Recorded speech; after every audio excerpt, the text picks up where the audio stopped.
Ezekiel 25:17. The path of the righteous man is beset on all sides by the iniquities of the selfish and the tyranny of evil men. Blessed is he who in the name of charity and goodwill shepherds the weak through the valley of darkness, for he is truly his brother's keeper and the finder of lost children. And I will strike down upon thee with great vengeance and furious anger those who attempt to poison and destroy my brothers. And you will know my name is the Lord when I lay my vengeance upon thee.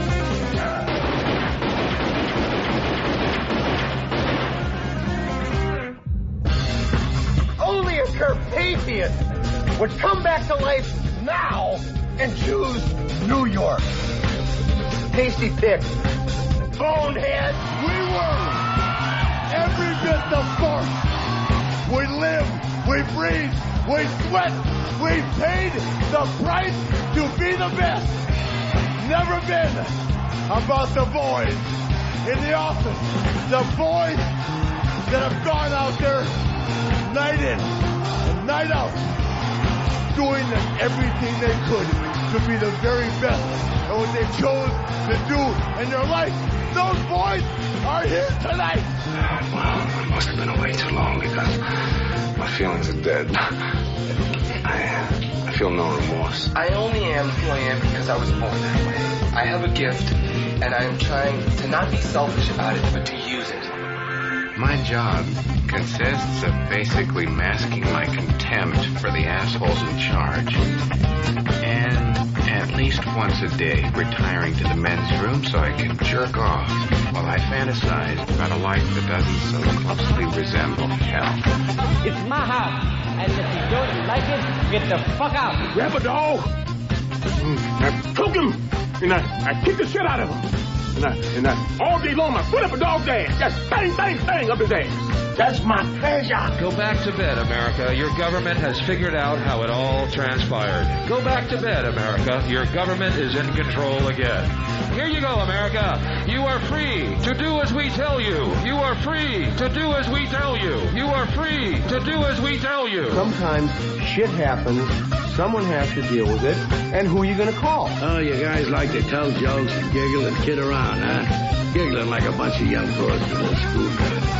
Well, let me tell a joke. And boom goes the dynamite.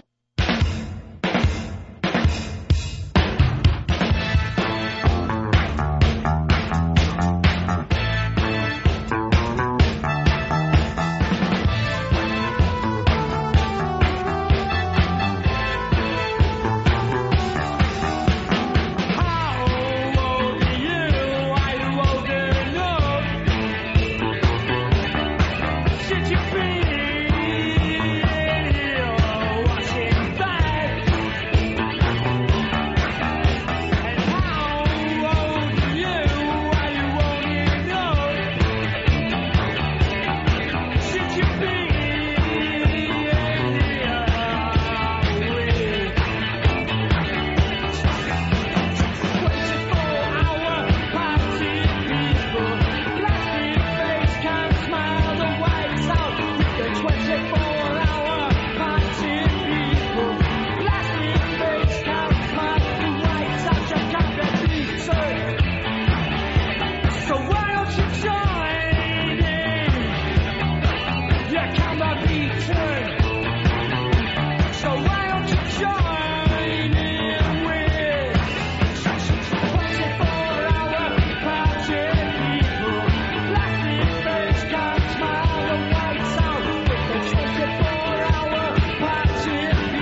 Yeah, Ron and Fez show.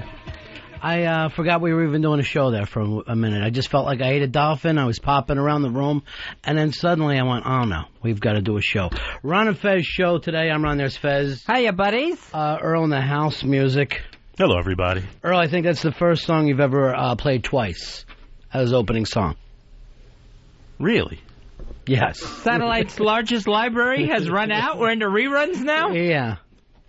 Yeah, I'm fairly sure you played that one before, though. But that's okay. Maybe that can be our new theme song. That's where we go with it.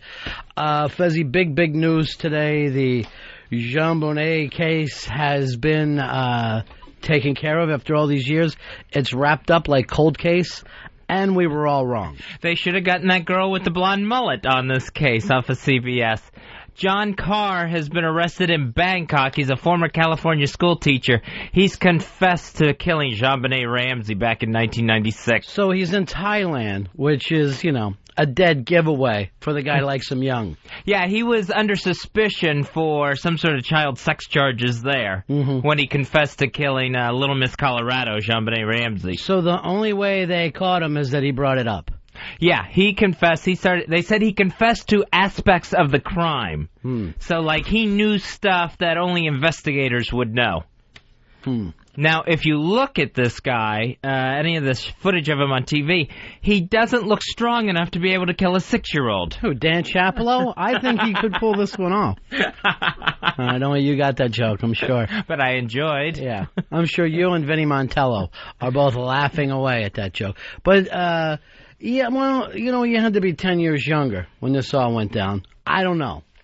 Now, the more I hear about it, I could think he could just be a nut who's saying that he did it, who's been reading about it all these years. Because he said it was an accident, right? Yeah, he said it was a botched kidnapping attempt. Right. Because there was the ransom note. And then how did your cum get all over her during this professional kidnapping attempt?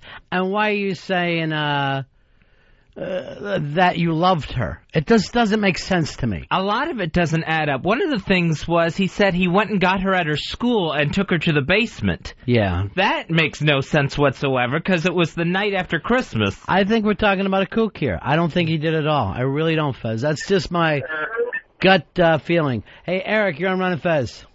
Yeah, hey, buddy. Yeah. Hey, a lot of the media here in Colorado that's been really heavy on following this case. Yeah. There are too many inconsistencies in it. A lot of people are saying there's probably a 90% chance that he is not the killer, that he's just, as you just said, Ron, some nutcase. The guy claimed he lived in Colorado, yet there is no proof that he ever lived in Colorado. There is a gigantic amount of media the national media, who are just cocksure that the guy did it. Well, I'll tell you, there's a guy here in Colorado, a talk show host. His name is Peter Boyles, and he is the number one guy in the media who's been following and knowledgeable on this case. Right. And just as he's been doing research on it since yesterday, as he has said, there are just far too many inconsistencies, too many things that this guy is saying that do me a favor. Are not true. Call Peter Boyle and tell him that everybody loves Raymond. Thank you very much, my friend. 866-RON-0-FEZ. 866-RON-0-FEZ. Hey, Tom, you're on Ron and Fez. Yeah, what's up, boys? Yeah. Listen, this guy's a freaking nutbar, man. His ex-wife said she was with him in Alabama when the kid got killed. He couldn't have done it. He's just been following this case and talking with some professor dude and getting facts together. I love the fact that this is a way of getting a little attention paid to you. Fez, I wouldn't mind you saying after this is over that you killed her. Yeah, I mean, eventually I'm going to be exonerated, obviously, because I was in Florida Christmas of '96. And in the meantime, You're living like a star until that happens. Yeah, I'm getting the media attention. I'm the new media darling. James, you're on Ron and Fez. Yeah, hi. I'm calling because I read the pathologist report on this, and the pathologist said there was evidence of vaginal abuse over a period of time, so this guy couldn't have done it. I'm led to think that it might be either the father or somebody that was close to the family, because she also had a bedwetting problem. Well, so did Eastside Dave. That doesn't necessarily mean that you're a rape, does it?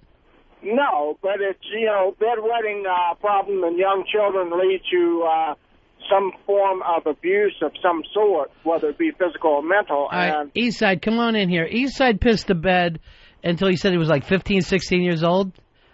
So hurry up in here, Eastside. When you were a kid, were you abused mentally, physically, spiritually, anyway? No, I mean, I was locked in the broom closet by my brothers for like 2 hours, but that's the only torture I can think of. No abuse by an adult figure, though, not just the normal fun stuff that brothers do. No abuse by parental figures at all. Yeah. I mean, my dad took And you pissed yourself to what age? About 16 years old, sophomore 16. in high school. Yeah. You believe him, James, or you think he was abused? Yeah, well, me personally, I had a little bit of a case myself when I was younger, What happened? Closet thing and stuff, but, What happened with you, James? Thing was in the bed, but, there was some abuse behind that, so, that's where I... What kind of abuse were you part of?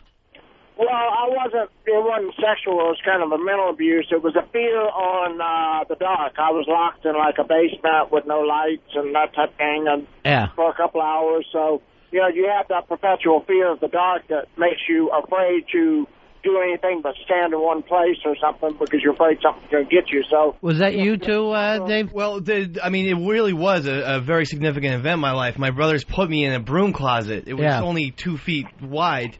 And they kept me there for, it seemed like 8 hours. I mean, it was probably 2 hours. Probably was like 15 minutes. Didn't you have to stay in it until you went back to Hogwarts Academy? But there was a cabinet above it, and they would pour hot, now I'm thinking about this, they poured hot boiling water on my head. And that's probably why there's some, like, weird water pissing connection or something. No, I don't think so at all. As a matter of fact, that hot water that you felt was probably you pissing on yourself. You were so scared you pissed on yourself. On my head? I don't know how you do it. Here's Debbie. Debbie, you're on Ron and Fez. Hey, Ron. Hey, guys.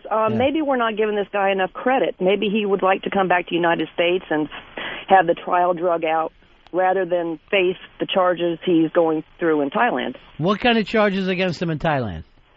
Wasn't it something about some kind of child abuse or something like that? Yeah, mainly anytime that you see white guys go into Thailand, it's because they're interested in young kids. Would they? That's why Bill O'Reilly said he was going. Where did that come from? Bill O'Reilly, when those tapes of his that got out, he always talked about his trips to Thailand. Here's Rob. Rob, you're on Ron and Fez. Hey, Ron and Fez, how you guys doing? Yeah. Yeah, I went to bed till I was like 15 or 16 too, and it wasn't because I was abused. It was because it was a medical condition I had, and my son has the same thing. Is that why you hit him? Excuse me? I'm gonna take you off because you don't know how to turn your radio down. 866-RON-0-FEZ. 866-RON-0-FEZ. I don't know. I have trouble with this word abuse that people use. Everybody who has older brothers has been taunted and teased. I don't see that as abuse. You were a guy who pissed himself. I don't know whether you can trace it back to because your brothers did something mean to you when they were younger. I don't think I pissed my bed before that. I was like 6 years old, and I don't think I pissed my bed before that. That's the thing. And I've been pissed. I pissed like a racehorse ever since. I mean, the only thing that prevents me from not pissing the bed now is that I actually wake up to piss. But I piss all throughout the night. I wake up 6 times a night. Somebody's a diabetic. I totally agree with that. That's why you're going blind. Then my brothers are the reason for my diabetes. Go to the doctor and get checked on this. I am going to on Saturday. Are you really? You're just making that up. No, I am. I'm a little scared. My vision's all fucked up. Right before I found out I had diabetes, I was pissing all night long and drinking gallons of iced tea. But I think he's got a different type of diabetes than you do. I think he's got the poison. The fucking Bret Michaels diabetes. The type 1. Yeah. Where it's your body's fault, not your lifestyle's, like mine. Jeff, you're on the Ron and Fez show. Ron Fez, love you guys to death. Thanks, buddy. Hey, I've gotten a thought on this. I think it's a little bit of a conspiracy theory. This guy kind of looks like a nut job. You think? And I just a little bit. It gives me kind of an inkling of a Lee Harvey Oswald kind of weirdo. But my thought is I think this guy's been so obsessed with cracking the case and getting all the details that he's got a little bit of a strategy here that he's decided, hey, if he confesses to this crime, then he can get all the hidden details within the crime because a lot of that stuff is closed to the public. So, one of those legal matters of it has to be open books to the, from the prosecutor and the defense. So, therefore, he's going to get all the insider information. He's going to be able to finish writing his book with all the insider information, and later it's going to be proved that he didn't do it. All right, thanks. Now, remember, the one thing that we do now is there will have to be some kind of DNA link, no matter how many details this guy knows. I mean, it's almost like the police have to try and find him innocent before they can fucking charge him because he just looks like he's talking gibberish. More details of his confessions coming out. He's saying that he drugged JonBenet Ramsey when he was trying to kidnap her and killed her accidentally. And he's saying that he did have sex with her while she was unconscious. But it was all an accident. Everything that he said was an accident. It all mistakenly happened. See, I'm sorry, that's where his story doesn't match up with the facts of the case. Where, she was strangled with that garrote and had her skull cracked. Darren, you're on Ron and Fez. Hey, buddies. Yeah. I just, as much criticism as I've always had for Dave, I got to say, he's really the everyman. I really appreciate him coming out the closet on this bedwetting. Well, he's talked about this before, and you said even when you were a kid, if you went over to a friend's house, you took your own sleeping bag. Towels. Oh, and wrapped yourself in towels? Yeah, my mom had a rubber sleeping bag, and in addition to that, I took bathroom towels and basically made like a humongous diaper, like underneath my pajamas. It's just like a homemade diaper, and it was embarrassing. And it leaked through a couple times. But here, I'll give you credit for this. You fucking did it. You didn't say, no, I'm going to stay home. You're like, no, I'll come over. I'll sleep over. Let me bring a big condom to sleep in and put a diaper on. I had to get out of my torture house. Which was 3 older brothers who are fucking insane. Yeah, I'll tell you right now. With kids, if you have the girl first, keep having children. If you have a boy, stop. It has to end there because it's awful. It's awful to have an older brother, and then it's also bad for you to be an older brother, because that brings out all the wickedness. They're terrible. Yeah. My older brother, Wally, once he was practicing a knuckleball, threw the baseball right in my forehead. He was 9 years older than me, 17 to 8. Yeah. I had a brother that was 7 years older than me and was fucking, it was like living behind enemy lines. And my parents, of course, couldn't see it because the guy was a genius. He was a master of deception. Oh, yeah, all my older brothers are much smarter than me. Yeah. And so it becomes my older brother went to Dartmouth and Fordham, and Here's the weird thing about me, though. I fucking idolized my brother. I idolized this guy who I fucking feared. And still do. That's the weird thing. With me, if there was a new wrestling move on television, forget it. Corky was trying it out on me within seconds. Mike, you're on Ron and Fez. Hey, how you doing, guys? Yeah. I was just listening to CNN, and they were saying already that there's a report that he confessed that he did this whole thing just for publicity because he has a book it's not on the contract yet, and he wanted to get published. So he just thought he'd say it himself and see what happened? Well, I want to read this book. I want to read the book that he was willing to do this for. If anything, it just goes show how embarrassing our news media can be. And even JonBenet's dad go, wait a minute, then who did I kill and rape? He was totally ready to believe this story. Yes, I heard we've been trailing this suspect for months. Hi, you're on the Ron and Fez show. Hi, you're on Ron and Fez. Good morning, buddy. Yeah. Hey, I just wanted to piggyback on the previous caller and talking about the honesty you guys have displayed on the show between Earl talking about how he's coming out of the closet, Fez coming out, Eastside Dave talking about pissing the bed. I think it's great for the show. Thank you very much. When Earl came out of the closet... Earl, you came out of the closet? No, I did not come out of the closet. I thought you were just confused about dinosaurs. Now you're confused about everything. No, I'm not coming out of the closet. I don't know where that came from. Fez, you were telling me yesterday you were talking with somebody in the business who's quite concerned about Earl. Yeah, did not even mean to have that conversation with that person. They brought it up and said, I listened to Earl... Very, very lax. My biggest concern is that he's not trying very hard for you guys. That is the furthest thing from the truth. I live, breathe, and sleep this show. Sleep, yes. I know you sleep during the show. I've seen you. You may breathe it. I know you gulp this show. I think this. After Earl picks out 24-hour party people, he feels like his job is done. I hope the rest of the show... goes as well as my part. He's getting his lunch bucket at that point. Thad, you're on Ron and Fez. Ronnie, I want to give you guys the scoop. Yeah. I shot JFK. Now, that is a murder I would love to know the truth to. And I guess now we have to realize it's never going to happen. But I would love to know if it was really just the lone gunman or whether somebody else was involved. And with the conspiracy, where is it? Is it our own CIA? Is it the Russians? LBJ, was he part of it? Yes. Are we talking about the military-industrial complex? If you had to guess, Fuzzy, what would you say? I think it was the mob working for the Russians. The Russians hired the mob to do it. Dave, that made you very angry. I know that you love Russia, Mother Russia, and you get furious when anyone speaks out against them. No, I mean, the mob would not have the manpower to... So who do you got? LBJ wanted to be president and wanted to continue the war in Vietnam and knew that he could become president by aligning himself with military officials up top. The military-industrial complex. Exactly. Earl, who killed JFK? I think it was a combination of the mob and also working, I believe, with the military. They had to have been... Yes. Earl's closest to the answer. The answer is all of the above.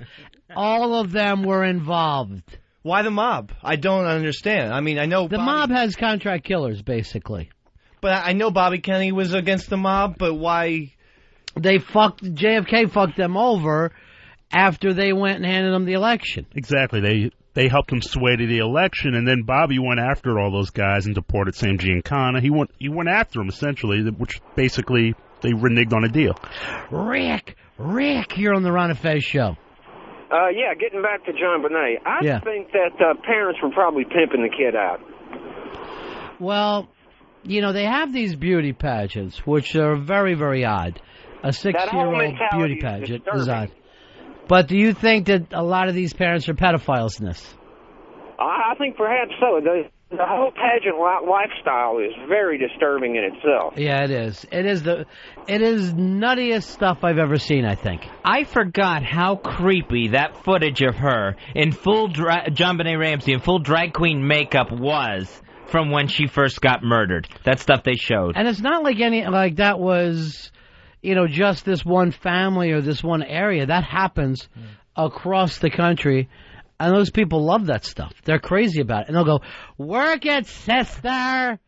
I watched the fucking show on HBO about gay guys that just dress these kids up and do their makeup. She knows she's sexy. It's fucking lunacy. It's so crazy. They give them all the moves, like Jean Benet peering over her cowboy hat seductively. He was like that one character from Best in Show. Remember the guy with the dog? Yeah. He had this terrible blonde yellow hair and the whole thing of, show me smiles. Show me smiles, little miss. You do that very well. Steve, you're on Ron and Fez. Yeah, I talk about Kennedy getting shot. I think it was that Onassis guy that killed because so he can marry Jackie. You know, I don't think so. I think she was just a little prize for him, and I think she needed somebody big and powerful that could protect her. Their marriage was going well at that point, too. I've read a lot about JFK, and their marriage was very strong. Makes it more tragic, really, when you think about it. Really. It was so strong that the president couldn't stop fucking other women. He said... I know, I agree with you. It had nothing to do with anything. I think he said, like, in October of that year, of 63, that he was going... That's it. They had a final chat. Yeah, bro, we all say that. The only bad thing I ever read about JFK is that he was hung like a light switch, they said. I never heard that one. Yeah. Almost dickless, they said. Or, as it's also known, Dave, and you can back this up, the Irish curse. Yes. Yep.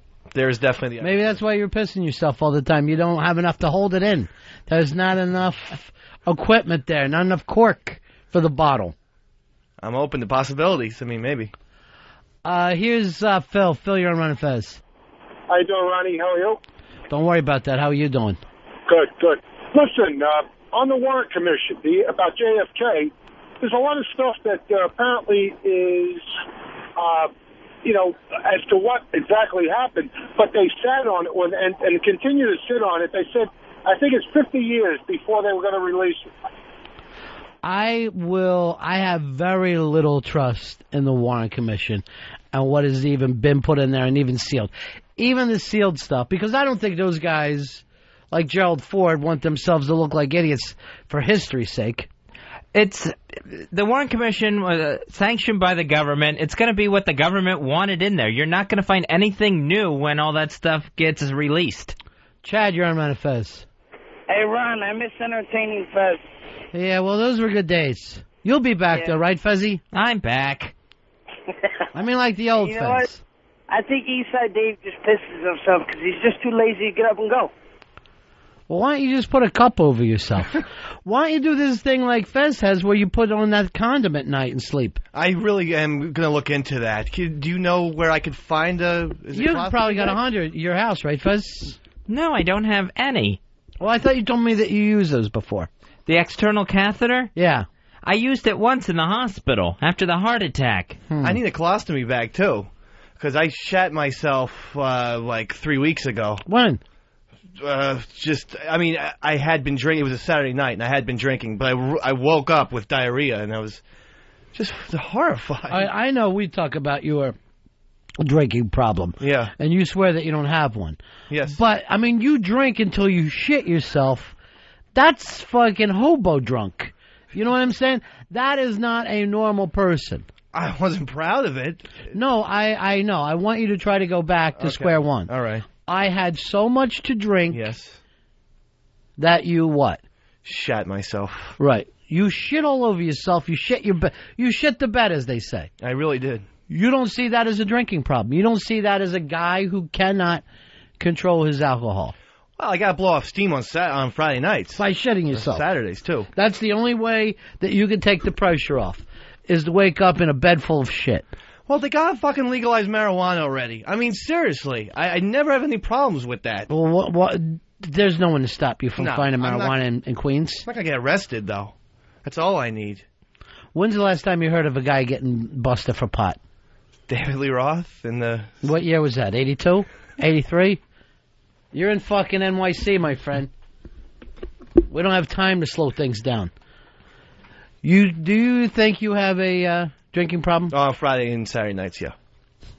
What's going to happen is this will be the telltale sign when you go to the doctor and you find out you're diabetic, which I'm convinced of, and he tells you to quit drinking or you're going to die. And maybe why you can't handle it. Maybe because of the diabetes. Darren, you're on Ron and Fez. Hey, what's up there, guys? Yeah. Hey, wanted to comment on the JFK assassination. I want to chime in on that real quick. Go ahead and chime away, my friend. Good deal. Hey, got a good opportunity. I had a short stint in the Texas Department of Criminal Justice about 10 years ago, and I had the good fortune of meeting a gentleman by the name of Charles Harrelson. I know who this is. This is Woody Harrelson's father. That's correct. Woody Harrelson's dad, who was also one of the three gentlemen that was arrested in the train yard behind Dealey Plaza, who was let go after never even being interrogated, who is now serving a life sentence in prison for shooting a federal judge. Right. Yeah, I read that story. Yeah, in my opinion, he was one of the shooters. He was a mob hitman. I'm sure it was a government deal on top of the mob. But in my opinion, he was definitely a part of it.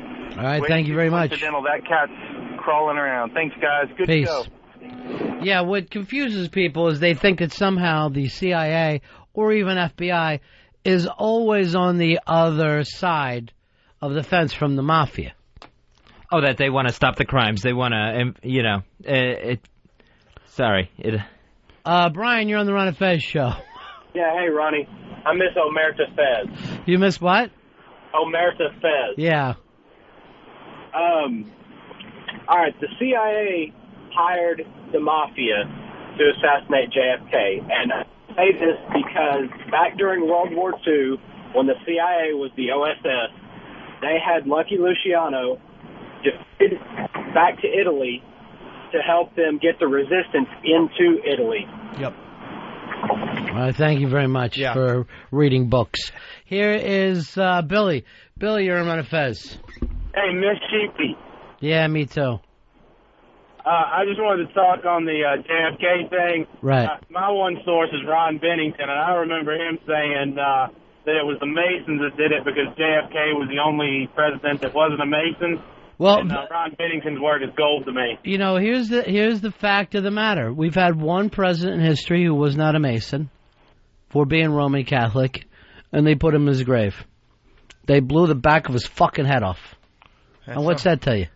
You better convert to Masonism. That's where you are in life. When something comes up, you give in immediately. Is that what it is, shit boy? Is that why you lay in your own shit? Gotta stay alive. You gotta stay alive. You consider the way you live your life alive, waking up in the morning covered in your own fucking filth? I mean, it's dirty, but it's alive, I think. Believe me, I'm telling you right now, you'd be better off dead. And you'd smell better if you were dead. Hey, Mark, you're on Ron and Fez. How are you, buddy? Hey, guys, what's up? Yeah. I wanted to give Dave a little advice. When I was little, I used to get beat up by my brothers, and one day they stripped me naked and threw me outside. What I did was I warned them. I said, I'm going to get you motherfucker. And then next morning, 7 a.m., I took a pair of nunchucks while he was sound asleep and whacked him right across the knees. And till this day, his inner child is still my bitch. Yeah, have you ever tried to get even? You ever do the today's the day? I threw water balloons filled with ketchup on their heads, but then afterwards, it's easy to find. I'm 2 bedrooms over. Right. And they would But beat me up. no, I'm talking about today. Obviously, when you're the kid, you can't get even. But maybe today's the day. Well, I have been thinking about maybe shooting them with my pellet gun. That, when they're walking out the door, I'm just going to get it right in the ass. And I will be smiling from ear to ear. Everything about you still seems like a child. There is not one reference that you have that seems to be adult. Well, I mean, I don't know how to get revenge with them. They make more money than, they can buy me and sell me on the market any day of the week. Like your Joseph in the Bible. They're a lot more successful. What am I going to do then? What do you mean buy you and sell you on the market? What's the price of fucking ginger heads right now? What world do you live in? There's a white retard slavery ring going on, Ronnie. Here's Big Ass Bill. You're on Ron and Fez. Hi, guys. Yeah. Hey, you think you got a problem now with shitting yourself, Dave? Wait till they put you on diabetes medicine. Some of that stuff will make you just dump a load like that. Or Fez, be a man. Fess up. Don't to shitting myself? No, you know what he means. And the last thing that Fez will ever do is be a man, and then the second last thing he'll ever do is fess up. Thank you, Ronnie. I also shot myself one time at a Ron Fez function, and I was horrified. Where was this? At a Part 9 night. I was feeling so good, and it was such a relaxed environment. You were so excited you shit yourself.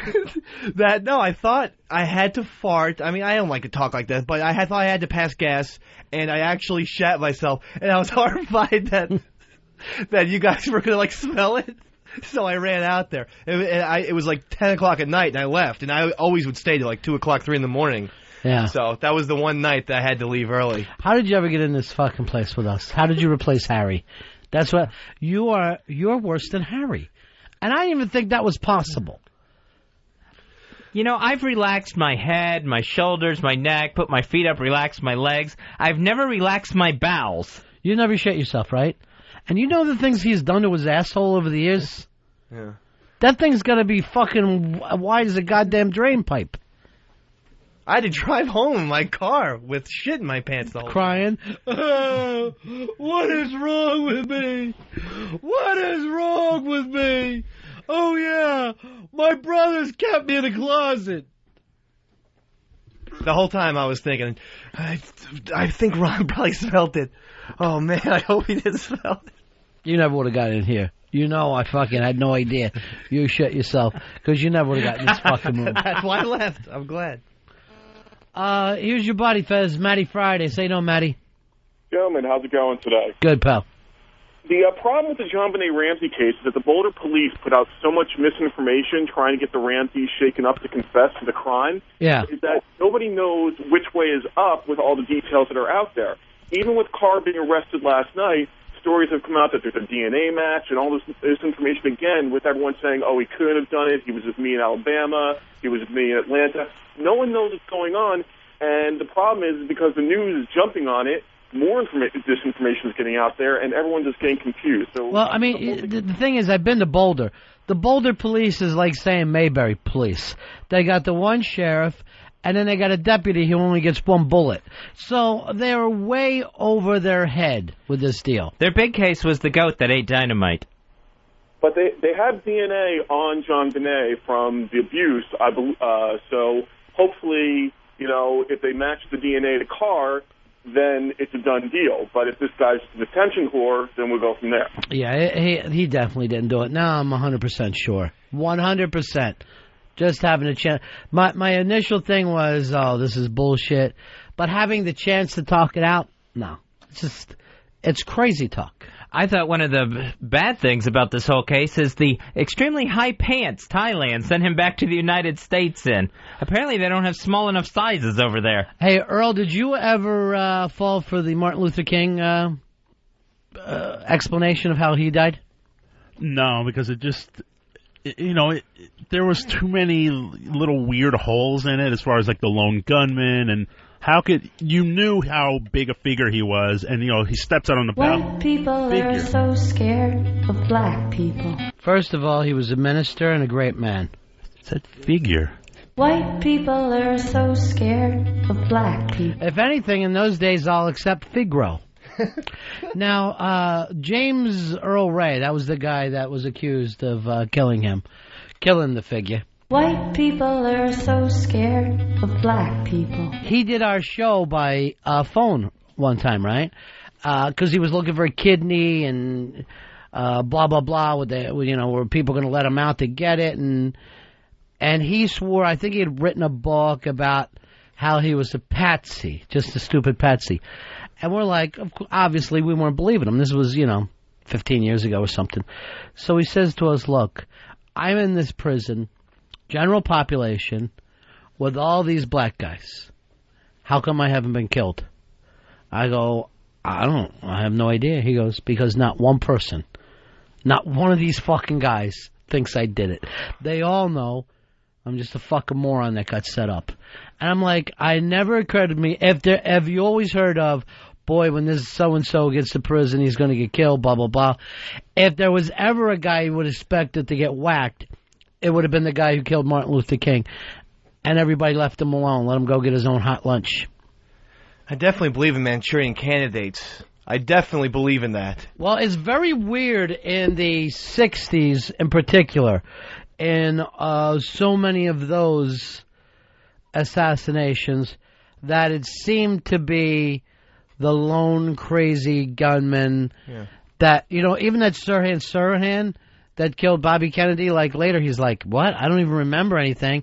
I'm a big fan of Bobby Kennedy. He passed every single lie detector test. Why would I kill Bobby Kennedy? I love the guy. Last thing I remember was buying a gun. That's all I remember. They seem to be ready to yell out, "I acted alone." Like it's the first thing I need to say. Steve, you're on Ron and Fez. Hey, what's up, guys? I shot myself one time. I just started a deployment with the military.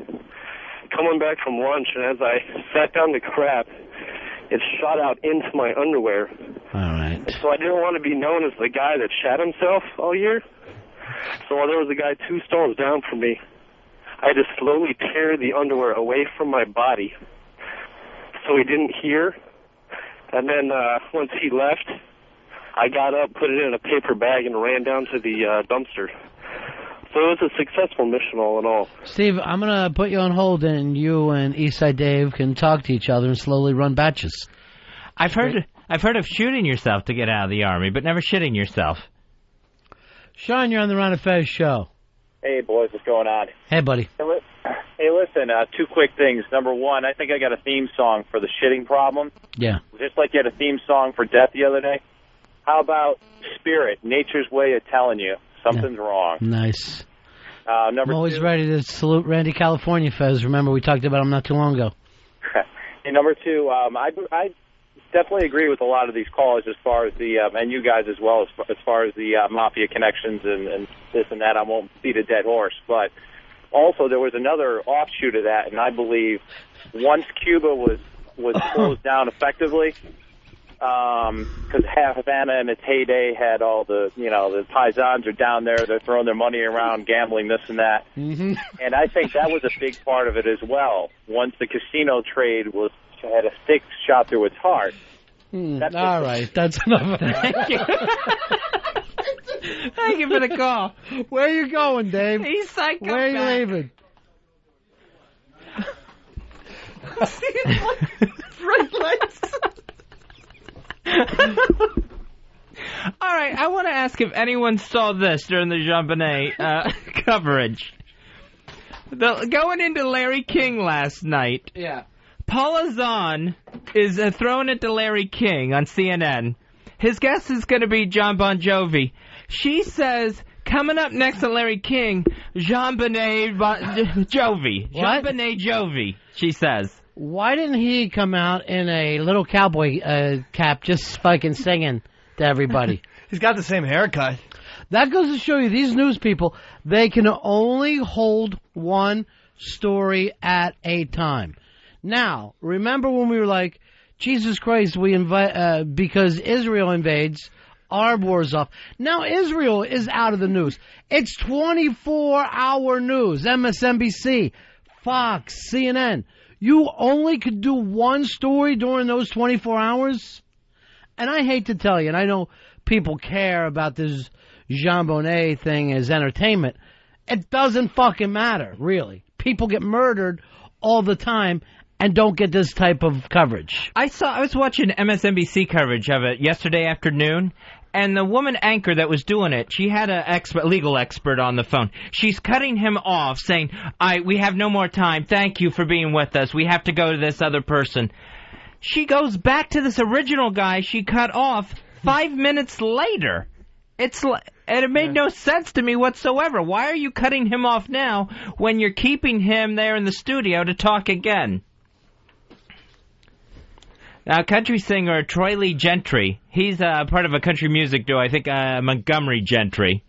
He has been charged with killing a tame bear in a pen with a bow and arrow, and then claiming it was a wild bear that he hunted down. What's his name? Troy Lee Gentry. Didn't his mother jump off a bridge once back in the 70s? Bobby Lee Gentry? Yeah. Now, this is Troy Lee. So this guy wants to tell everyone he killed a bear so bad. Well, he did kill a bear. You got to give him that credit. You still got to be able to shoot it. He's coming off as the great white hunter and had someone keep it in a pen. A tame bear probably could ride a unicycle, probably that tame. Well, you act like it's the same as shooting a kid. He still shot a bear with a bow and arrow. The only thing that was wrong with this story is that the bear was in a pen and waiting for its lunch.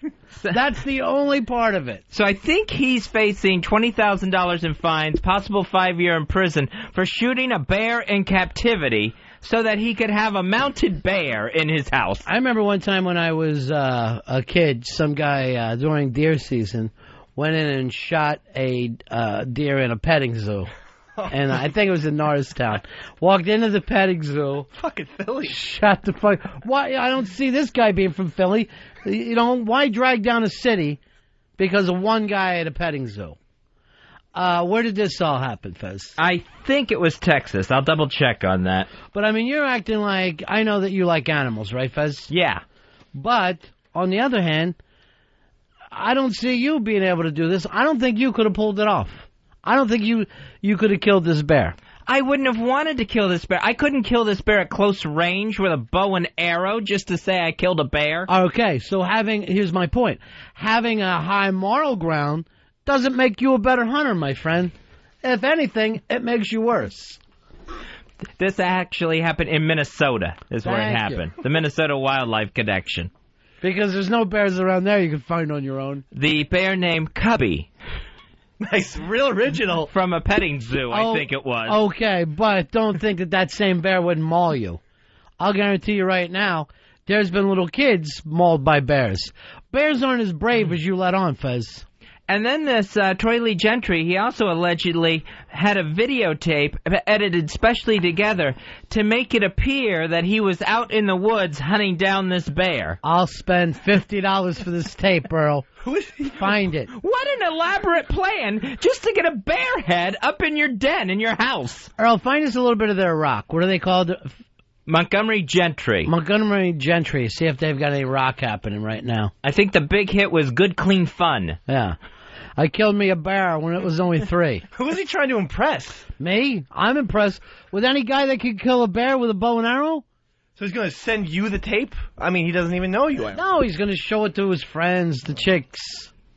So he allegedly shot this thing with a bow and arrow at a preserve where you're allowed to go photograph animals. How is he not sure he was going to get fucking busted, though? I think he tried to, bribe the people running the place and everything. You got to do that up front. All right, here we got some of his rock. What's the name of the band? Montgomery Gentry. These guys are great.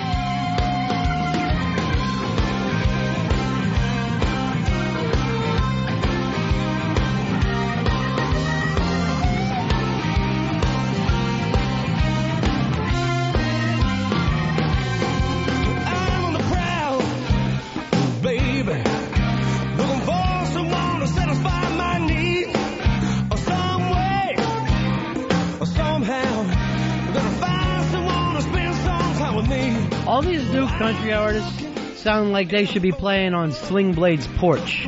They sound exactly like that band in Sling Blade. It's a cover of an Allman Brothers song, too. Listen to them.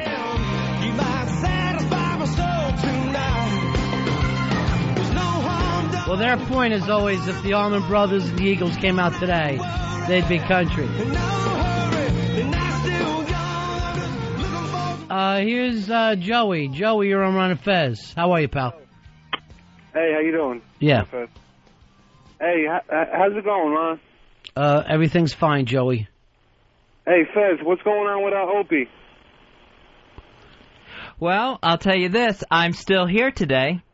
I'll explain that. I know it was said that this is in the hands of HR, Human Resources at XM. Mm-hmm. But let me just say this. I consider this a victory for Fez Marie Watley. How is this a victory for you? Look who's still sitting here doing his show. Look who's coming in the building. Nobody tried to run you out of the building. Nobody tried to run you out of the building at all. I'm right here, the winner. Like I always say, Ronnie, Fez Watley always wins in the end. You've never said that before. I've always said that, and it's true. I thought you said Fez Watley always eats from the end. That was wins. Oh. Hey, Fez. Yes. Hey, you think you can give me? I can win a prize today or what? Yeah, he should win a prize for that. No, he gets nothing. Chris, you're on the Ron and Fez show. Yeah, I was wondering what a wildlife preserve is. Is that like to keep the meat fresh, or what's up with that? Reserve, right? Oh, okay. Oh, he meant wildlife reserve. Okay. Yeah. Sorry. Or preservation. Here is Ken. Ken, you're on the Ron and Fez show. Now Fez is all pissed off. I'm furious with myself. Go back to making fun of Paula Zahn for the little faux pas she has. Ken, you're on Ron and Fez. Yo, dude, I wanted to tell Earl to play Gone by Montgomery Gentry. It'll fit in just well with this guy going to jail and everything. All right, go ahead, Earl. You're a big fan of the Bear Killer?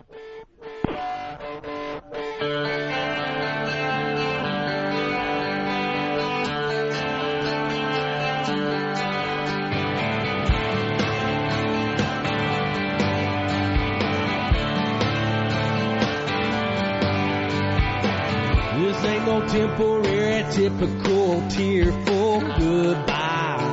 Oh, God. They're ripping the hook off.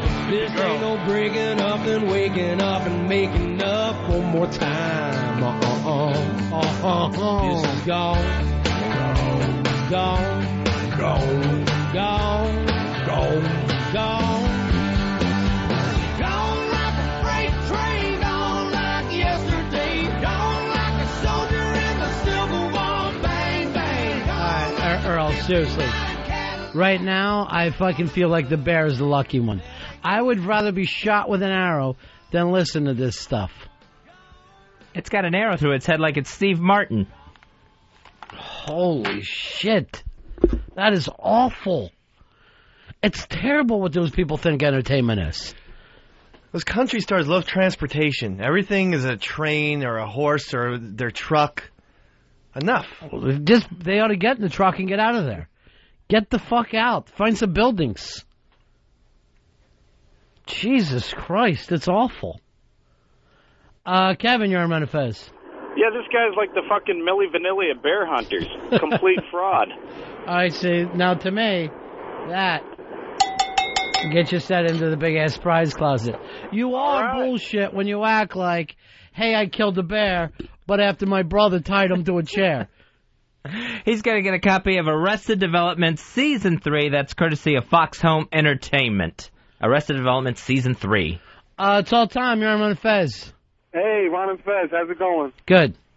Hey, Fez, man, I think you're the best. Screw Opie.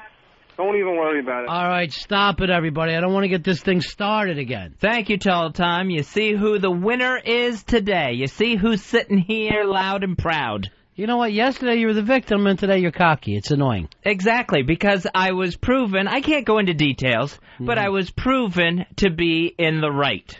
Is the reason why you can't go into details because they don't exist? No, details do exist. They're just being handled by human resources right now. All right, here's what I want you to do. You're a Lutheran? Yes. I want you to swear to Jesus that human resources is handling this. I swear to Jesus, human resources is handling this. Jeez. I swear. I see you with your left hand up. Is that the way you're trying to get out of it? Oh, was that my left? Yeah. Oh. You honestly would think that that's a way to get away with something by putting up your left hand? Well, they always say do it with your right. John, you're on Ron and Fez. Hey, what's going on there, Ronnie? Yeah, buddy.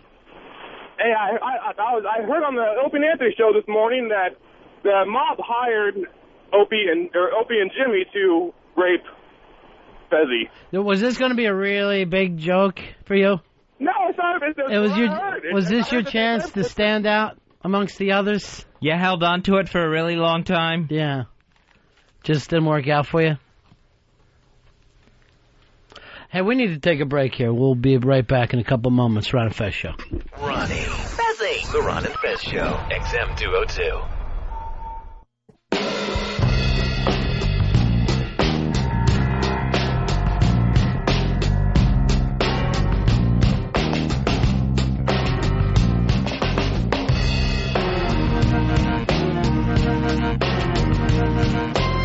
Back with the Ron and Fez Show. There is a new documentary debuting September 1st that opens nationwide. It is called This Film Is Not Yet Rated. The director coming in studio to talk to us, Kirby Dick. He's done other documentaries like The N, Chain Camera, and the Academy Award nominated Twist of Fate. Hi, welcome to the Ron and Fez Show. Thank you. Congratulations on the new documentary. Explain to the people the basic premise behind it all. Well, it's a documentary about the MPAA ratings system, which is what gives the rating, the ratings board that gives the ratings G, PG, 13, R, NC-17 to films that you see across the country. Well, the thing about this rating board is that its process is kept entirely secret. In fact, the people who actually give the ratings, nobody has been able to find out who these people are for nearly 30 years. So what we did is we hired a private investigator. We followed her around as she tracked down each one of these people and found out who these people were. And most of us with the ratings, you think to yourself, well, what's the big difference? It's an R, it's a PG, it's an NC-17. But in reality, for the filmmakers, it is a big deal. Oh, it's a big deal for the filmmakers. It's a big deal for the public because, you know, films about adult sexuality are getting NC-17s. People aren't being allowed to see them. Independent films, a lot of independent films are getting hurt by this rating. And, you know, they also, films with gay sex and get rated much more harshly. There's a real bias in the rating system. So at some point, these people, they look over the film. And they sit there and they don't watch the film the way the rest of us watch films, like, oh, that's a good movie. They're actually trying to pick stuff out that could offend somebody, even though we don't know who the other people are. That they're saying, well, someone else could be offended by this. Right. They're actually making decisions. 10 anonymous people making decisions for the entire country. Right. They're sitting there actually counting fucks. We know that. Mm-hmm. We've got some of their rating sheets, and they list the amount of fucks. They count the thrusts. If there are more than 3 thrusts in a sex scene, that'll give it an NC-17 probably. Now, give me some movies that have been damaged by these people that maybe the rest of us, you know, here in New York, we're going to get to see NC-17. You know, a couple of major cities will be able to see them, but the middle of the country, the South, is not going to be able to see a lot of these films. Well, A Dirty Shame, the latest film by John Waters, got an NC-17. That really hurt it. Boys Don't Cry would have gotten an NC-17, but they forced her actually to cut the film, to actually cut it down. This is part of the problem, is a lot of filmmakers don't have a choice. They actually have to cut the film to get the R rating. And they're saying, well, no, it's not censorship because these are an industry guideline. This is something the industry decides to do. Well, that's what they say. They say it's not censorship, but if a film is rated NC-17, there are many theaters that won't play it. You can't advertise it in many places. Some newspapers won't advertise it, and Blockbuster often won't carry it. So, you know, your market is very limited, and very few people want to do that. So if I say I have a movie, but I'm not going to even turn it over to these people, this is just my movie, I'm not going to get AMC or any of those people will not carry it, all because of that. Some theater chains won't carry it. Some theaters and some theater chains, yes. But it's enough so that it really hurts the box office. Right. I mean, A Dirty Shame, look, you know, Team America, if A Dirty Shame had gone out the way Team America had gone out with its R rating, I think it would have done much better box office because people would have said, hey, this is it's a comedy, it's kind of pushing the edge on sex, but, you know, we'll go see it. You know, so there's kind of the interesting thing. Here's Team America where we're talking about the sex scenes, but really we're talking about dolls, so it can't be sex scenes at all. Who would you say these people are trying to protect? Who exactly? What is the fear that Americans have? Because at some point we all give in to this and we all allow it to happen. So on some level, most people or a majority of the people must think, yeah, we do need a rating system. Well, I think it's good to have a rating system, but I think what we really should have is, you know, they say this is rating system is for the parents, but it's really not because they don't give out enough information about a film. I mean, that's what parents really need, is they need information. So, and a slasher film will probably have a better chance to be like an R-rated film than something heavy on sex. Exactly. Well, here's the way it works. The MPAA, which is the Motion Picture Association of America. It's the lobbying arm and trade organization for the 6 major film studios that control 95% of the film business.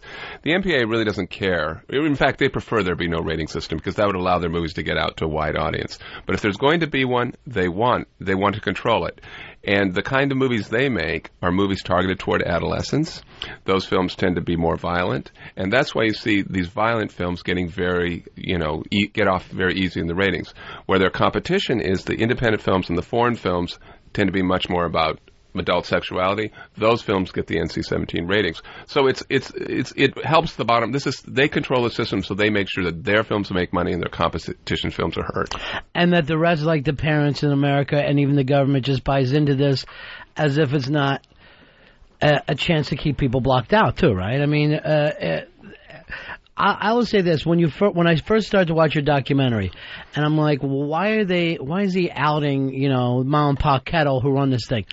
By the time it got to the last scene of the film, I found it to be one of the more shocking endings to any film. My jaw hit, and I felt like a fucking rube. I go, again, you forget that in America, for some reason, it always comes back to money. Right. It always will be the be-all and end-all of every system that we have. And if you want to see stuff that to go out and see this film, the fact that we get manipulated when we don't know we're being manipulated is when it really gets to you.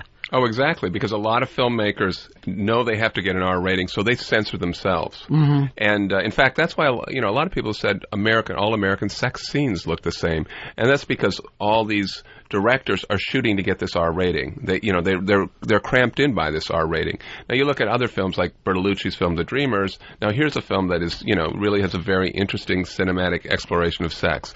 American audiences for more than a couple of generations have missed out on that because of this restrictive rating system. Now, do you think American audiences would be open to see that, or we're still prudes? We're still kind of prudish when it comes to that. Well, there's a puritanical streak in the U.S., but I think it's up to adults to be able to make that decision, and up to parents to make that decision about what their children should see, rather than 10 anonymous parents living in Los Angeles. And you look at the monopoly that kind of goes on, because the fact you say there's 7 major studios do most of the work. Then there's only so many people that distribute the films. There's only so many theater chains, so many different companies that own the, whether it's Blockbuster or HBO or any way that we see this. At some point, I guess a filmmaker, Marty Scorsese, for instance, he has to dance a little bit. Even though he's got that thing as a rebel filmmaker, he still has to please these people to get people to see his films.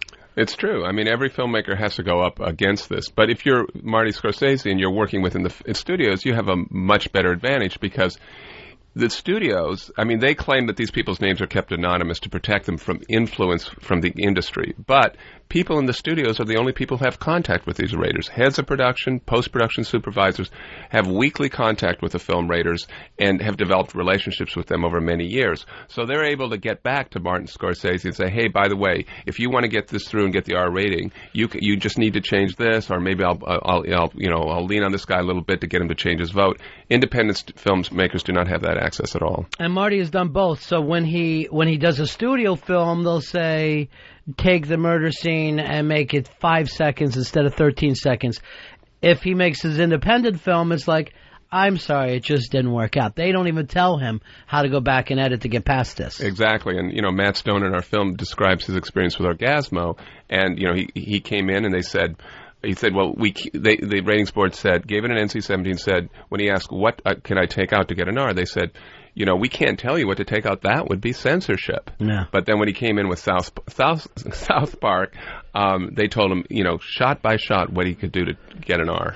Because that was a studio film. Because you've got to get the money back for the studios. Exactly. And if this thing is going to work, it's got to work for the studios. Director Kirby Dick is in studio with us. His new documentary, this film is not yet rated. That opens on September 1st. Now, Kirby, let me ask you this. Are you a little worried that this could be the end of your career at some point, or are you just a gnat? Are you just a gnat flying around the elephant? It really doesn't matter.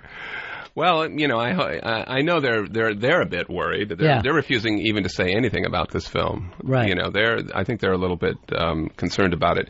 But a lot of filmmakers are worried. I tried to get a lot of filmmakers to speak about this who'd had their films rated very unfairly, and many were afraid to speak to me because they were afraid that their next film would be more harshly rated and they would be labeled as troublemakers. There's a great deal of paranoia around this rating system. And you gave the list of the filmmakers that have have been victim of this, and it's the people that we consider the best filmmakers ever. Right. Yeah. I mean, the list is perfect. Yes, it's nearly all of the great filmmakers, American and international, over the last 30, 40 years. Well, I highly recommend this film because you really are walking down the Midway in America anymore. You got a balloon in one hand and cotton candy, and you see all the bright lights, and you don't realize what is going on behind the scenes. We've just the corporate thing is, to me, what it really comes back to. Yep.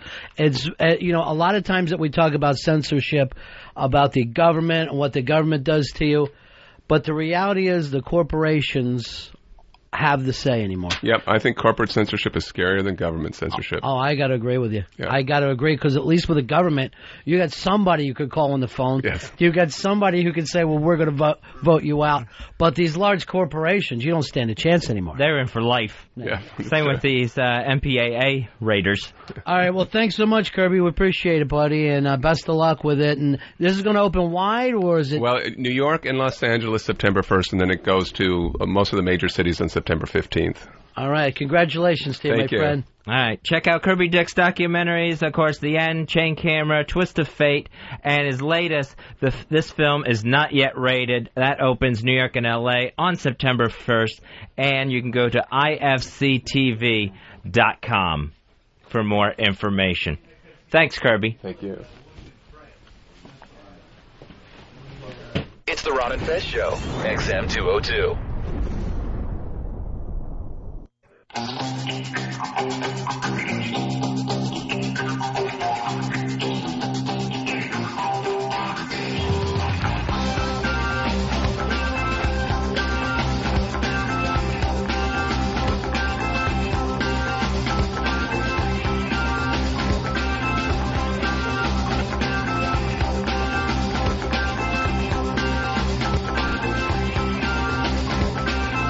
Yeah, Ron and Fez Show.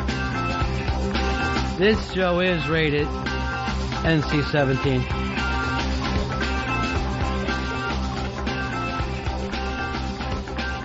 Blink-182's Travis Barker and wife Shanna Mokler are... Wasn't it the radio station we used to be on for a while, Blink-182? That was Blink-1027. Oh, okay. So they are taking their divorce public on their MySpace pages, taking shots at each other online. Explain who they were. They were Meet the Barkers? They were Meet the Barkers on MTV. So he's in Blink-182, the band. She's a former, I think, Miss USA. And so they're a celebrity couple. They got their kids. So we were getting to see their home life in a reality show on MTV. To me, it was like going home with Wonder Boy. And, yeah, he's all tatted up, mohawk. So now on their MySpace pages, they're taking shots at each other, I guess, throughout this breakup. Okay. So from Travis Barker's MySpace page, he writes, around 6 p.m. I have dinner with the babies and my nanny. Then, in all caps, Shanna is MIA. Note to self. She is not at work. She's worked 6 times in the last 4 years. He says This is before they broke up or after? I think it was as they were breaking up. So then he also writes, I came across condoms. We don't use condoms ever. I was informed by our realtor that Shanna was going to be doing Dancing with the Stars. Why wouldn't she tell me, right? So there's no communication. So far, these don't seem to be big problems. She misses dinner. She's doing Dancing with the Stars. And she's practicing safe sex. But with somebody else. Oh. The real estate agent. He says, I love Shanna very much, so I had to leave, because I'm not the type of person to stay in a situation that's unfair and unfit to build a family. I guarantee you these two, yeah, it's the best thing you can do, is leave the family, because you love the family so much. I guarantee you these two are getting back together. So on her MySpace page, she just writes... He's ugly and really the least talented of the Blink-182s. He says, the picture he paints is so far-fetched that I can't believe this is his reality. If it is, I'm truly concerned for him. So apparently she was the first one to start taking this stuff onto the MySpace pages, because I guess it was when the divorce was announced, she thanked everyone who sent her all those touching letters and well wishes and prayers, and then it got ugly after that. You have to have a lot of time in your hands to be checking out Travis Barker's wife's my page thing. That's... What are you running Fez down? He checks on these things. He wants to know what's going on. I'm not running Fez. Fez, what team you on? I'm going to be on Team Travis. In this Really? one, instead of Team Shanna. He seems to be the angry one. What has she done? She's sleeping around with somebody and using condoms. Wasn't that better than getting jizz all in her fucking business? Well, it's probably better in that respect, but apparently she's the one who is stepping out on him. I doubt it very highly. I really think this sounds like crazy paranoia. And why can't she tell him she's going to be doing Dancing with the Stars on ABC for Season 3? Now, that one would be a problem. I would have a problem with that one. Maybe he's jealous of Tucker Carlson. You know, he'd never know. That's all I'm saying. I get you. I think some couples just like to fight in public. And pubic. So I think that by putting it out on their MySpace pages, I think they're really enjoying that part of it, by getting off their shots so that everybody sees that they're sort of getting in the last word on each other. Oh, yeah, that's really unusual, like for you and Opie. 866-RON-0-FEZ, 866-RON-0-FEZ. The new Yankee Stadium construction broke ground yesterday. Congratulations, Earl. Thank you. It's another stadium you won't be going to. The building costing over $1 billion by the time it's done. Where's it going to be done? What's the whole story with it? It's going to be right next to the current Yankee Stadium. I don't know when it's supposed to be done, though. Earl? 2009. That's 2009. Right. 2009 season will open. I bet you can't wait. I'm actually very excited about this because New York City hasn't had a new sports facility since I've been alive. So yeah, it's got to be... What, 45 years to Shea? Something like that? Yeah, Shea's over 40 years old. That was the last thing they ever put up as far as for specifically for Yeah, sport. I mean, basically, New York is the last place to get one of these stadiums. My parents have, or I've had season tickets with my parents for 23 years. They're paying for it, so it's nothing to do with it. All right. So go ahead. And they say that they're not going to get season tickets for 2009. Why? They're out. They're What's out. the reason? They don't want to move. There's too many ghosts that haunt Yankee Stadium, and those ghosts drive the Yankees to win. And you're going to be pissing off the ghosts. Trust me. They're not going to follow you to the new stadium. First of all, you guys stopped winning 5 years ago, so stop bringing that up. Yeah, I mean, but the infrastructure's over 80 years old. It's old. I mean, it's time for a new stadium. That's a shithole. I mean, oh no way. I mean, and I'm talking. This is someone who loves Yankee Stadium, but it's time for a new facility. I mean, we'll get the All-Star game. We'll have. It'll just bring new attention to the city and to even more. The city. Yeah, this fucking city needs attention, Earl. This small little sleepy borough. I mean, but we don't have a football team. We don't have. I mean, the ones that we do have are in New Jersey and not very good, or not. Well, at least the Jets aren't.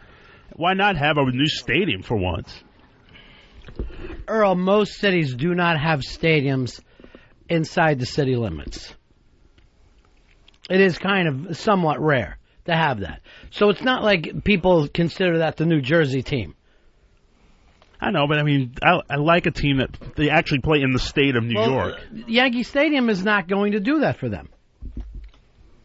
I know, but I like the idea of just having a brand new facility, a brand new anything in New York. But you're not going to get the Jets and the Giants playing in the new Yankee Stadium. No, we won't. You got to focus on what it is.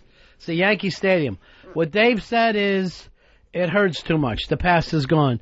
You're saying it's time to step up. Yeah, it's time to step up and build a new facility, especially one with a crumbling infrastructure. The city spends millions of dollars. I don't think it's crumbling. If you go to a game, the seats are comfortable. It's great. It's really a whole different. I mean, I don't know whether you've been to the new stadiums around the country. I haven't. But it's a totally different. Go down to Philly, go to that stadium. Go to Baltimore and go to that one. And you will see it's a totally different experience. But I'm also not a big fan of the new stadium where they have fucking arcades and swimming pools. It's Disney-fied. It really is. It's a Disneyfication. It's what people expect now. But it is head and shoulders different than old Yankee Stadium. Old Yankee Stadium feels like you're seeing a game in 1933. But when the Yankees do something great, it rocks, and the stadium literally rocks. Yeah, that's a worry. The new stadium is not going to do that. You're going to lose your edge. Right, I understand. You really are cutting off with the past, But the thing is, life does have to go on at some point. And you're not going to lose your edge as long as you're buying every fucking ball player out there. That's your edge. That's the ghost that you're getting, the ghost of other people's teams. John, you're on Ron and Fez. Yo, boys, what's up? How's it going? First time, long time. I agree with Earl. I think we could use the new facility, and I hated the idea because we're leaving all that history and the awe and all that whatever. But they're also, I heard, bringing the field along, like the actual grass and field and clay and mud that, you know, were involved in all the winning teams over the years. So that kind of, like, eases the pain a little bit. Yeah, okay, I agree with all the crazy superstition, whatever it takes for you people. But the reason why the Yankees won their last World Series has nothing to do with Babe Ruth or any of the ghosts. Just with the fact that they lost to the Sox has nothing to do with anything else. It's just those teams playing. Eric, you're on Ron and Fez. Yeah, Ron, I got to call out Earl. Arthur Ashe Stadium is a new stadium in New York. Oh, yeah, in Queens, Earl. Yes, out in Flushing Meadow. I meant for either for football or for baseball. But that's only used, what, once? Yeah, it's only used 2 weeks out of the year. How old is Madison Square Garden? I think this current one is, I think, about 40 years old. And they're talking about doing another one, right? This would be like the fourth. Yeah, they bounced Madison it around Square a couple Garden. times. Hey, Chuck, you're on Ron and Fez. Yeah, hey guys, how you guys doing? Yeah. Well, you guys are bringing up stadiums. I live here in Phoenix, and they just built a brand new stadium for the Cardinals over there in Glendale, which is like $300 million. And Sure, it's more than that. Yeah, well, okay. And with where the field rolls out to get the sun and all, so, you know, a new stadium is a lot better than an old stadium, just for the fact is you can have better technology in the stadium. Chuck, you could not make me happier that I'm not going to Sports Nation. 866-RON-0-FEZ, 866-RON-0-FEZ. It's calls like that make me cling to talk radio. The new Cardinal Stadium, it does cost only $300 million, but that's only because it seats 5,000. That's all they think they can get for Cardinals games. Fez, we're going old school. We're talking Yankees. You know it's going to be the blowhard. How you doing, blowhard? Hey, gentlemen. Yeah. First of all, the Garden reopened in 1968, and they are looking for a new location. It's all about the corporate boxes. Yankee Stadium, when it was first rebuilt in 1973, the estimate was $24 million. When they reopened it in 76 after the renovations, it was over $200 million. So now we have a stadium that was built in 1976, pretty much Yankee Stadium, and now all George wants is to get the stadium for the corporate boxes. The current Yankee Stadium doesn't have the capacity, and to keep up with the Joneses and to make more money, it's happening across town with the Mets also. The Mets are building a replica Ebbets Field. The new stadium is the way of the future, and I hate tearing down the old stadium. I hate moving over to a new stadium, but to compete in the market, you're going to have to rebuild the stadium and focus on the corporate boxes. That's what it's all about. Yankee Stadium, 1976. It has some inner problems. I remember last couple of years ago they had the falling pipes coming down in the field level boxes. The infrastructure is pretty old. But for the most part, George wants this whole stadium done because it's just going to generate. Well, you know, let's look at it. It's about the last teams. The New York teams are about the last ones to pick up one of the new stadiums. You are right about the real estate. Right. You are right about the corporate boxes, though, because that's all it comes down to. That's all it's about anymore. And here's where it really gets to me. In the fucking NCAA, when they're building now their new college football stadiums, they're filled with these suites.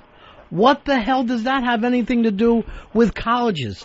How fucking sick are we that we let the NCAA go on, making these kids, having them work like fucking sharecroppers for $40,000 a year, while these guys are selling out these tickets, selling out the TV packages, and now there's corporate suites. Who's getting that money? That is all. Now you're looking at the ballparks. I'm sorry, Fez. You're looking at the ballparks now. They're adding amusement parks. It's not really about the game anymore. It's about entertainment complexes. Yeah. And this is what happened in Las Vegas. The old-time casinos were replaced by these family-friendly you know, you go to a Braves game and the people are just walking outside on the catwalk and they're just going there to get a suntan. And, you know, there are very few baseball-only parks where the focus is on baseball, like a Fenway Park. Wrigley Field is a beer garden, obviously, but it's still an old-time park. And these new stadiums now, it's just like, oh, yeah, we got the hot tub in the outfield, we got the restaurants, we got the hotels, and it's just all about just no baseball, just entertainment. It is true, and it's what the people want. It is what they want. When I was at Philadelphia at the new stadium, I'm like, I could walk around here and do shit for an hour and a half before I even looked at the field. It was a very strange feeling. It really was. But people love it. They adapt to it, and they're comfortable with it, and they're selling tickets to the ball game again. All right, thanks a lot, Blowhard. But if you want to go to a mall, go to a mall. I mean, the game is for the game, you know? The Houston Astros have a train in the outfield. And the game hasn't been for the game in a long, long time. I don't understand If at all. Well, the game is pretty much dying, so you've got to sell the whole package. Exactly. I mean, baseballs are, whether anyone who really wants to admit it or not, it's a regional sport now, and you have to do everything possible to draw people to the ballpark. And the idea of having like little gimmicks and everything, it's as old as the game itself. Yeah, it really is. I mean, it is true that the game has always done things besides baseball to bring people into the park. But even now when people go to a football game, they expect to go away for like 12 hours. They expect to go in, have, you know, burgers and they're animals. It's everybody expects something besides the sport itself. Like I remember in the mid-'70s was I think Cleveland did the 5-cent beer night. I mean, They did anything. Banner Day, Bat Day. I mean, all these little promotional things. What do? They draw people to the ballpark. And how many people do you think really live and die with their team like they used to? Because I'm going to tell you the truth. Most of these people, I think that they could take it or leave it. Most of the so-called fans. I was so depressed after the Yankees lost to the Red Sox. I mean, I live and die. I drank 3/4 of a bottle of tequila that night. You do that any Friday or Saturday. Earl, what do you think? You live and die with your team? Oh, absolutely. What is your worst sports memory? What is, I cannot believe how bad I feel? It's a tie. When the Yankees lost the 2001 World Series to the Diamondbacks, I don't know why that bothered me so much. Because that one was expected to do for the city, yeah. That was a sad night. It was fate. I mean, I was so down. I just felt like, it's like, this town can't get a break. I mean, if Mariano takes another step, they win the World Series. A half a step. And then we have a parade and everybody's get a little joy for themselves. What about for you, Dave? Giant Damon fucking tearing us apart. Game 7, 2004. 2-run home run, upper deck shots, and grand slam. God. Just still getting you this day? It actually hurt. Like You're I ready actually to pass out. I feel like I get dizzy when I even think about it. How about for you, Fezzy? 1999 NFC Championship game, Rams against the Bucks, and that Bucks first down, I think it was Bert Emanuel caught the pass, right? And they ruled it was incomplete, and the Bucks lost that championship game off of that play. I tried to tell myself, well, they would have lost to the Titans anyway in the Super Bowl, so better to lose now. It was still devastating and disappointing. I think they could have won all the way. One quarterback and they could have won all the way. I'm going to take it out, being a guy who grew up a Phillies thing, there's too much. In Philadelphia, there's too much. I'm going to take it out where I really felt like a rube, where I really bought all the hype going into an event, and it's almost embarrassing, but I'm going to say it, and I lost money on it, Jerry Cooney.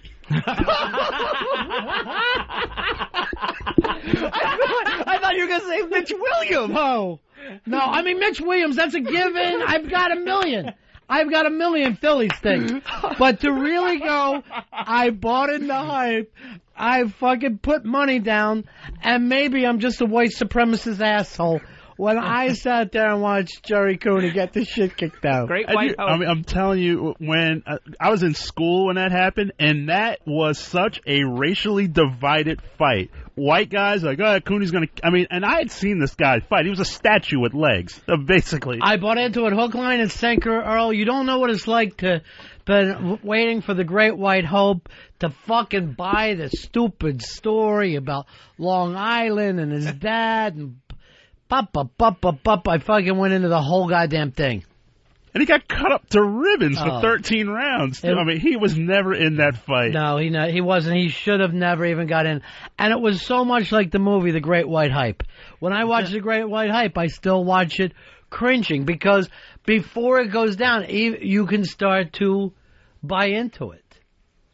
There's nothing you can do about it.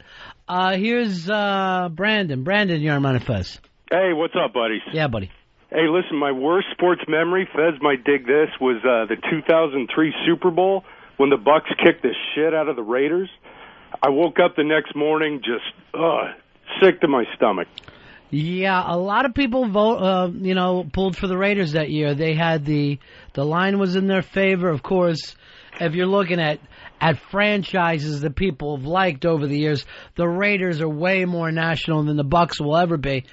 And that one also wasn't even a good Super Bowl. Wasn't even close. Yeah, it turned into a blowout. It was Oakland going in with the number one offense. So it seemed like, that the point spread in their favor. No matter right. what, they were the Oakland Raiders. Everybody loves the Oakland Raiders, and that brought everybody down.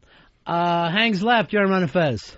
Hey, buddies, 5281. Hey, pal. Hey, in 91, when the Lions lost to Washington in the conference finals, that's with Barry Sanders, that's the closest we ever came to a Super Bowl. Now we totally suck. Yeah, you guys are just awful.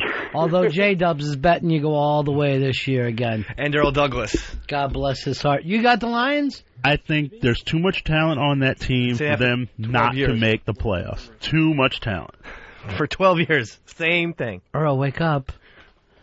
You had a nightmare that the Lions were going to the Super Bowl. Why don't you get a tattoo like J-Dubs does of it, already pronouncing them Super Bowl champs? And I didn't say they were going to go to the Super Bowl. I was like, they're going to make the playoffs. Never. Hey, Andy, you're on Ron and Fez. Hey, buddies. Yeah. In 95 AFC Championship game, Jim Harbaugh, Hail Mary, in the end zone of Pittsburgh, drop pass, Colts' only chance to win a Super Bowl, gone. Yeah. And then, of course, last year, Steelers got our number. Fuck the Steelers. It's got to be terrible when your team is right there, the way the Colts have been the last 5-6 years. They've got everything and can't get over the hump. Constantly knocking. Always the preseason pick. And I think maybe it's better to have a lousy team than to live your life like that. Are you trying to get me to cry or what? Go ahead and cry. You have every right to cry. I wouldn't even call you pussy. You should be... I don't even know whether you should go to work. You should be able to get some kind of compensation for what you've been through. But people who don't like sports, they don't get that thing that happens to you sometimes when you say live and die with a team, and the team goes down, and it does feel like you've lost a family member. It's awful to be a sports fan then. It's terrible. I think it was 92, the college football season. Notre Dame had beaten Florida State. They were on their way to an undefeated season. They're going to be in the national championship game. All they had to do was get by Boston College. Yet again, Boston College wasn't any sort of powerhouse at that point in the Catholic Bowl. Boston College beats them with a field goal. Roger, you're on Ron and Fez. Hey, guys. Listen, I'm still getting over it. Houston Oilers and Buffalo Bills NFC championship game. Yeah, if you're a Buffalo fan, had to be the greatest until the following week. The Oilers, that had to be the most embarrassing day of your life. And it feels hard to believe that a city can become embarrassed, but they kept... If I'm not mistaken, that was a home game, wasn't it? Yeah, it was a Buffalo home game, Yes, right? it was a Buffalo game. It was just... it was like 35-0. I gave up on the game. It was like 35-0. I don't give up on fucking playoff games. I stay with it like a man. Or Frank Reich. Yeah. Frank. Yeah, that's no one ever had heard of before that day. Or since. Yeah. I mean, that was the other thing. Kelly's hurt. It's 35-0. I was like, I can't watch. This is too painful. Isn't that great, though? The greatest victory in Buffalo's fucking history. Kelly has nothing to do with it. But he is there for all their worst Wears losses. that stupid baseball cap, thinking yeah. he's helping him, coaching him. Well, he was just covering up his baldness. Sid, you're on Ron and Fez. Yeah, the 03 Cubs with Bartman and Gonzalez booting a double play ball between his legs at shortstop. Yeah, you guys have become the losers of losers now that Boston has finally won a World Series. When people say, if you were to play password, and you would go, loser? Chicago. Yep. Cubs. Bing, bing, bing, bing, bing, bing, bing. Yes, because White Sox have won last year. And the best part was even the announcers were taken out of that game because obviously Fox wanted the Cubs in the World Series. Yeah. They sounded like someone slit the throat of their mom. They were just so in shock that this was happening. Now, I will say this. The thing that I like best about the city of Chicago is that this Bartman kid can't even raise his fucking head up above the goddamn swamp. He is still, to this day, got to stay low, and he has to travel by night. He has never shown up, even Today's Show offered him all kinds of stuff. He has never cashed in to show his face. It'll be a hit. Someone will put a fucking hit on him, and rightfully so. Now, that means that I respect Bartman. Yes, did he do the worst thing in history? Obviously he did. Was he not raised by a man? He couldn't have been. He had to have been an orphan child. Because my father used to push me back away, and we had upper deck seats. Stay back! And there was no fucking way in the world. So I don't understand how you could get to adulthood and not to get involved in the ball play. I just remember that the next day, the city of Chicago had his name, his address, where he worked. He was not getting out of that city alive. He was sitting by himself, too. There was something really odd in that Will Walkman he had in 1986. They're fucking pouring beers on him, and he's sitting. Not even turning around and swinging at the guy throwing a beer. Just taking it like in the movies when someone gets beer poured on him. And, of course, Fox kept zeroing in on him. And then the Diamond Vision guy, they took the TV feed, so this guy's face is all over the field. And everyone... Fucking people are booing. My mom thought he was retarded. He is kind of retarded. She actually said, look. She goes, I feel bad for that retarded fellow in Chicago. Here's Kevin. Why don't you feel bad for a retarded son who shits himself? And then after a while, security, they just went, even they had mercy on him. Like, let's get this guy. Yeah, let's get him out of here, because it was getting worse and worse after they finally started to be sure it was going to be a loss. Kevin, you're on Ron and Fez. Hey, guys, how can you bring up Buffalo and not even mention the whole wide right thing? I can't imagine going through that. I watched that game. Dave, you were on the winning end of that. Earl, you were on the... you're a Jets fan. But the pressure that you feel, even on the winning end of something like that, the losing end, you can't even imagine. All my friends, I guess we were 13 years old, and there was 8 of us watching the Super Bowl, and we were all kneeling, holding our hands, just like the sidelines. And honestly, and I'm a big Yankees fan, but that might be the most single joyous moment of of my life, not sports life. Yeah, because the problem is with the Yankees, with baseball, basketball, you got a lot more games. Right. This 16-game season, once a week. It takes you a week to get a loss off you. God forbid you go 0 for 3, you're on a losing streak, because it's an entire month without a win. If you're a true football fan, that can be awful. It's absolutely painful if you really care about these stupid people. And just to have that sit with you, it was like, I'm pretty sure a kicker, that's his dream, to kick a game-winning field goal in a Super Bowl. I mean, all the pressure's on you, and then you shank it. You disagree? I disagree. I think most kickers are praying to Jesus that they don't get in that position. I think you want to be the guy who wins. I think if you're a real competitor, just like every kid, in your fantasy life, it's fucking 2 out, bottom of the 9th, and you're coming to the plate. Whether you want that in reality, that's a different situation. But fantasy, every kicker must fantasize about that. Yeah, Adam Vinatieri, I think he's won 2 Super Bowls with his kicks. He's like, it's the biggest rush in the world. It's the greatest feeling in the world. Everything that your team put it, all that hard work that the team put in, it's on you, and that's the moment, and that's the best. John, you're on Ron and Fez. I've died a million times with the Braves, but the worst one was with the first one with the Twins, to lose in overtime. I got to tell you, John, if you're a Braves fan, you deserve everything that's coming to you. That is, to me, the worst fans and the worst franchise in history. The worst ever. They don't show up to playoff games. They don't sell. People kill themselves for playoff tickets. These fuckers don't show up for playoff games. They do not show up for it. And I've been in that stadium for playoff games and heard these fuckers talking about meetings at Coke. I'm at the fifth fucking row. Playoff games is 93. The Mullets are going up against the Braves. It's very exciting. I fly there with my old man. I take my old man there. We're having a great time.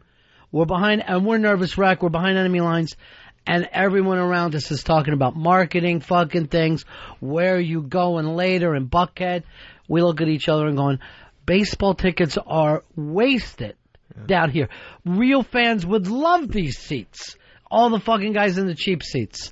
People like Blowhard, who don't get that opportunity. I think the only real Braves fans are Ted Turner and Jimmy Carter. Well, Ted Turner sold them. Oh, yeah. And Jimmy Carter sold the rest of us, which is, whatever happens, happens. Here's Toonces, the driving cat. You're on Ron and Fez. Hey, you guys rock. I think I may be the jinx, because I was a Houston Oilers fan when they had their run with Pittsburgh, and I'm a current Colts fan. But the worst situation I actually lived through was a couple of years ago, homecoming. Purdue was undefeated. They were a top 10 team. They were on Sports Center and all the attention in the world. And then we're about to go to 0-6, thinking we're on top of the world. Fumble with about 2 minutes left. Wisconsin returns it for a touchdown. It basically shot the rest of the season.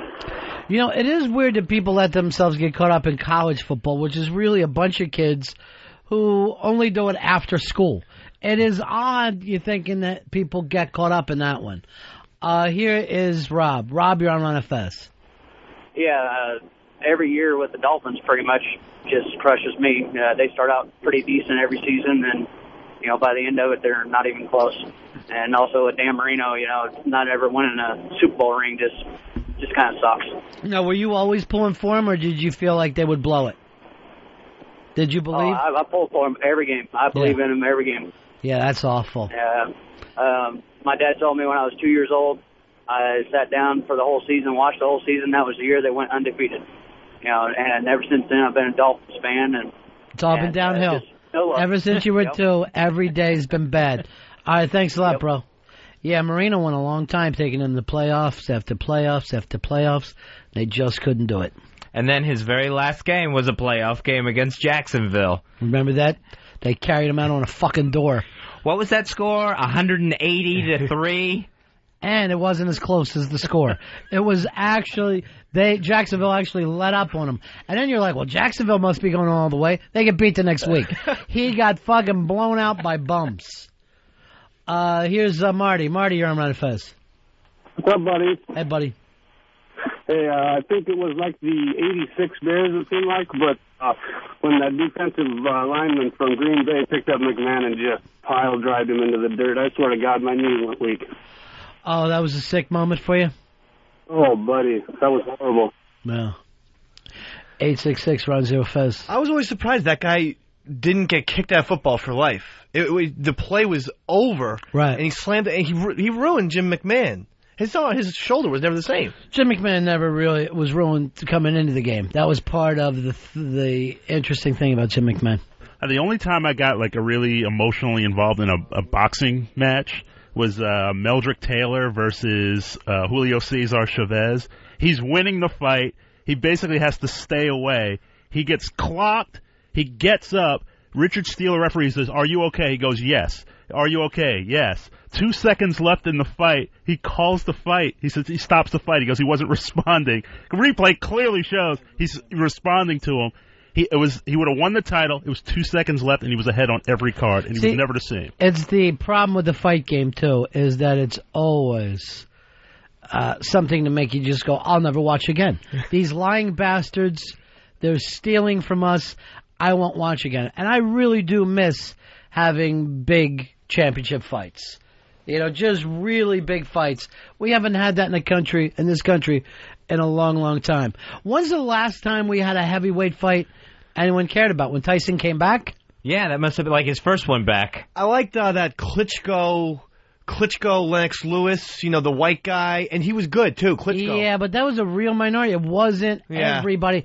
I mean, people used to talk about the heavyweight championship fight the same way they would talk about the Super Bowl. It was huge. I was at Holyfield Lewis at Madison Square Garden, and there was just this electricity and energy in the air, and I went, is every fight like this? Because it was... The big fights are exactly like that. Fez and I went out to Vegas for different Tyson fights.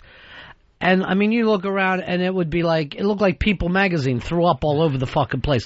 Just hundreds of celebrities, big money people, the pimp suits. It's so fucking exciting. And everybody's got money rolling on it, and you don't know when the event's going to end. The event could go on for the next hour or be over in 30 seconds. So people are just bananas. That's cool. Yeah, it's really, really exciting. I'd love to see us get that back. Hey, David, you're on Fez. Yeah, 2001, Nebraska's 11-0. They go into Boulder, Colorado. They lose 62-36. Then they go on. They still get in the national championship, and they just get pounded by Miami. Oh, it was the worst year of my life. You know, I got to tell you the truth, and I have no reason to feel this way. But when Nebraska loses, it always makes me happy. When Nebraska loses to Miami, particularly when it was like the criminals of Miami, when they went through that hole when they were being called thugs and all, I couldn't help root for Miami during those games. I loved them. I think I think it's Michigan is my team like that. I love it when Michigan loses in college. Of course, Dallas or Pittsburgh in the NFL. I never have a problem with Michigan. I don't want them ever to win, but I will always root for them over Ohio State. I just have some prejudice against Ohio State for no apparent reason. See, I hate the Hurricanes because I grew up with watching those thug teams, and I was just like, this is a bunch of criminals on the field. I love that aspect. They were always fun. Now, I will root for them if they play against Notre Dame. Jesus Christ. What? You'll root for Miami against Notre Dame? Why can't you follow the fucking show? Did you hear what he just said? Oh, I'm sorry. I thought I didn't hear you. Ouch! Oh! Cowbell shot followed up by a big bottle of water. Just pay attention to the show. I didn't. Joe, you're on Fez. Hey guys, Washington Redskins last year playoffs against Seattle. Mark Brunell throws an interception when they're down by 7. I was so disappointed. I knew it was over then. Yeah, I'll always root against the Redskins. Oh, that's all right. Theismann's leg being busted at that time was one of my not only favorite football moments, one of my favorite TV moments, and one of my favorite times in life. I just finally felt at ease when I saw that happen. Never liked Theismann. Theismann, I never cared for. I just couldn't. Liked him in college. Never liked him as a pro. I couldn't believe sitting there watching that Monday night when that leg bent like that. That was the first time I had ever seen like that type of injury on TV. I don't know. You haven't seen one like that since. Yeah, that's true. They will not show that again. That perpendicular leg. LT's reaction was frightening, too. Just grabbed his helmet and shrieked. We'll take a break. We'll right back. Ron and Fez. Ron Bennington, Fez Watley, The Ron and Fez Show. XM 202. Religion and Evolution by Earl Douglas. There's been a long debate between the religious and scientific community pertaining to the origin of man, evolution, and its perceived timelines. In this report, I'm going to examine both ideologies and attempt to distinguish fact and fiction. In the interest of full disclosure, I must admit that I adhere to Christian values and beliefs, but I will try to do my best to get both sides of the argument and draw a reasonable conclusion. Recent discoveries suggest that the first humans emerged on the Earth between 160 and 195,000 years ago. This would directly question the assertion in religious circles that man was created over 6,000 years ago, and more specifically, that God created heaven and earth in 7 days. However, the accuracy of carbon dating, the process in which the age of fossils is determined, has through the years been called into question, but generally with some exceptions amongst religious and scientific camps. Bible scholars often countered with the assertion that a day in God's eyes is like 1,000 of our years, and also that several thousand years passed between the documentation of various books in the Bible, including the book of Genesis. Add to the fact that there has been numerous changes in the calendar year, including the shift from a 360-day calendar, which represents a full circle, to 365 days a year, there is no conclusive means to give an exact time as to when the Earth began. Evolutionists have always maintained that man and dinosaurs never lived together, and I must admit that the notion that they didn't quite grab me either. But upon checking various websites and also the Bible, there is significant evidence to support it. Many have argued that given a dinosaur's size, it would have been impossible for Noah to get one dinosaur, much less two, into the ark. In Genesis 6:13, God tells Noah that the ark must be, quote, 300 cubits, its width 50 cubits, and its height 30 cubits. Under today's measurements, the height of the ark would be 45 feet, width at 75 feet, and 400 feet in length. Of most animal species, the ones that are stronger, faster, and more apt to reproduce are the babies. They also sleep more and eat less. If you were to take a still-growing Brachiosaurus onto the ark, it would only be 15 feet tall and easily fit onto the ark. In the Bible, the words Tannian, Behemoth, and Leviathan appear numerous times, particularly in the Old Testament. When translated, Tannian is described as a dragon, serpent, sea monster, reptile, and dinosaur. In Job 40:15-24, a behemoth is described as a creature that, quote, eats grass like an ox, moves his tail like a cedar, and lies under the lotus trees in a covert of reeds and moss. Most children's books will describe dinosaurs as having, quote, tails like a cedar. A leviathan is often described as a ferocious and terrifying sea creature. Isaiah 27:1 describes it as a reptile that is in the sea, and Job 41:25 says, when he raiseth up himself, the mighty are afraid, and verses 28-29 state that the arrow cannot make him flee. Slingstones are turned with him into stubble. Darts are counted as stubble. He laugheth at the shaking of a spear. Such accounts do dispel the notion that humans existed after the dinosaur. In conclusion, I believe that the truth, however one may want to call it, lay somewhere in the middle.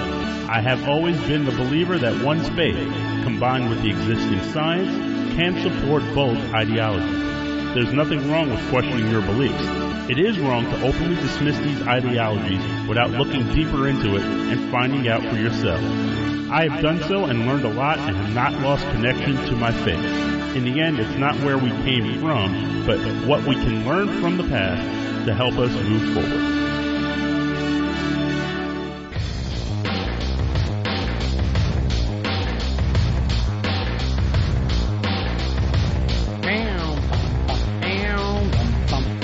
Ron and Fez show.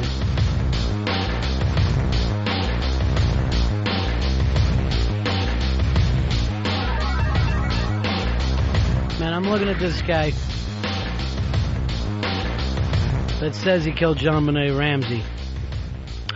And at most, he looks like he could sing for the Talking Heads. I do not believe anything that he has to say.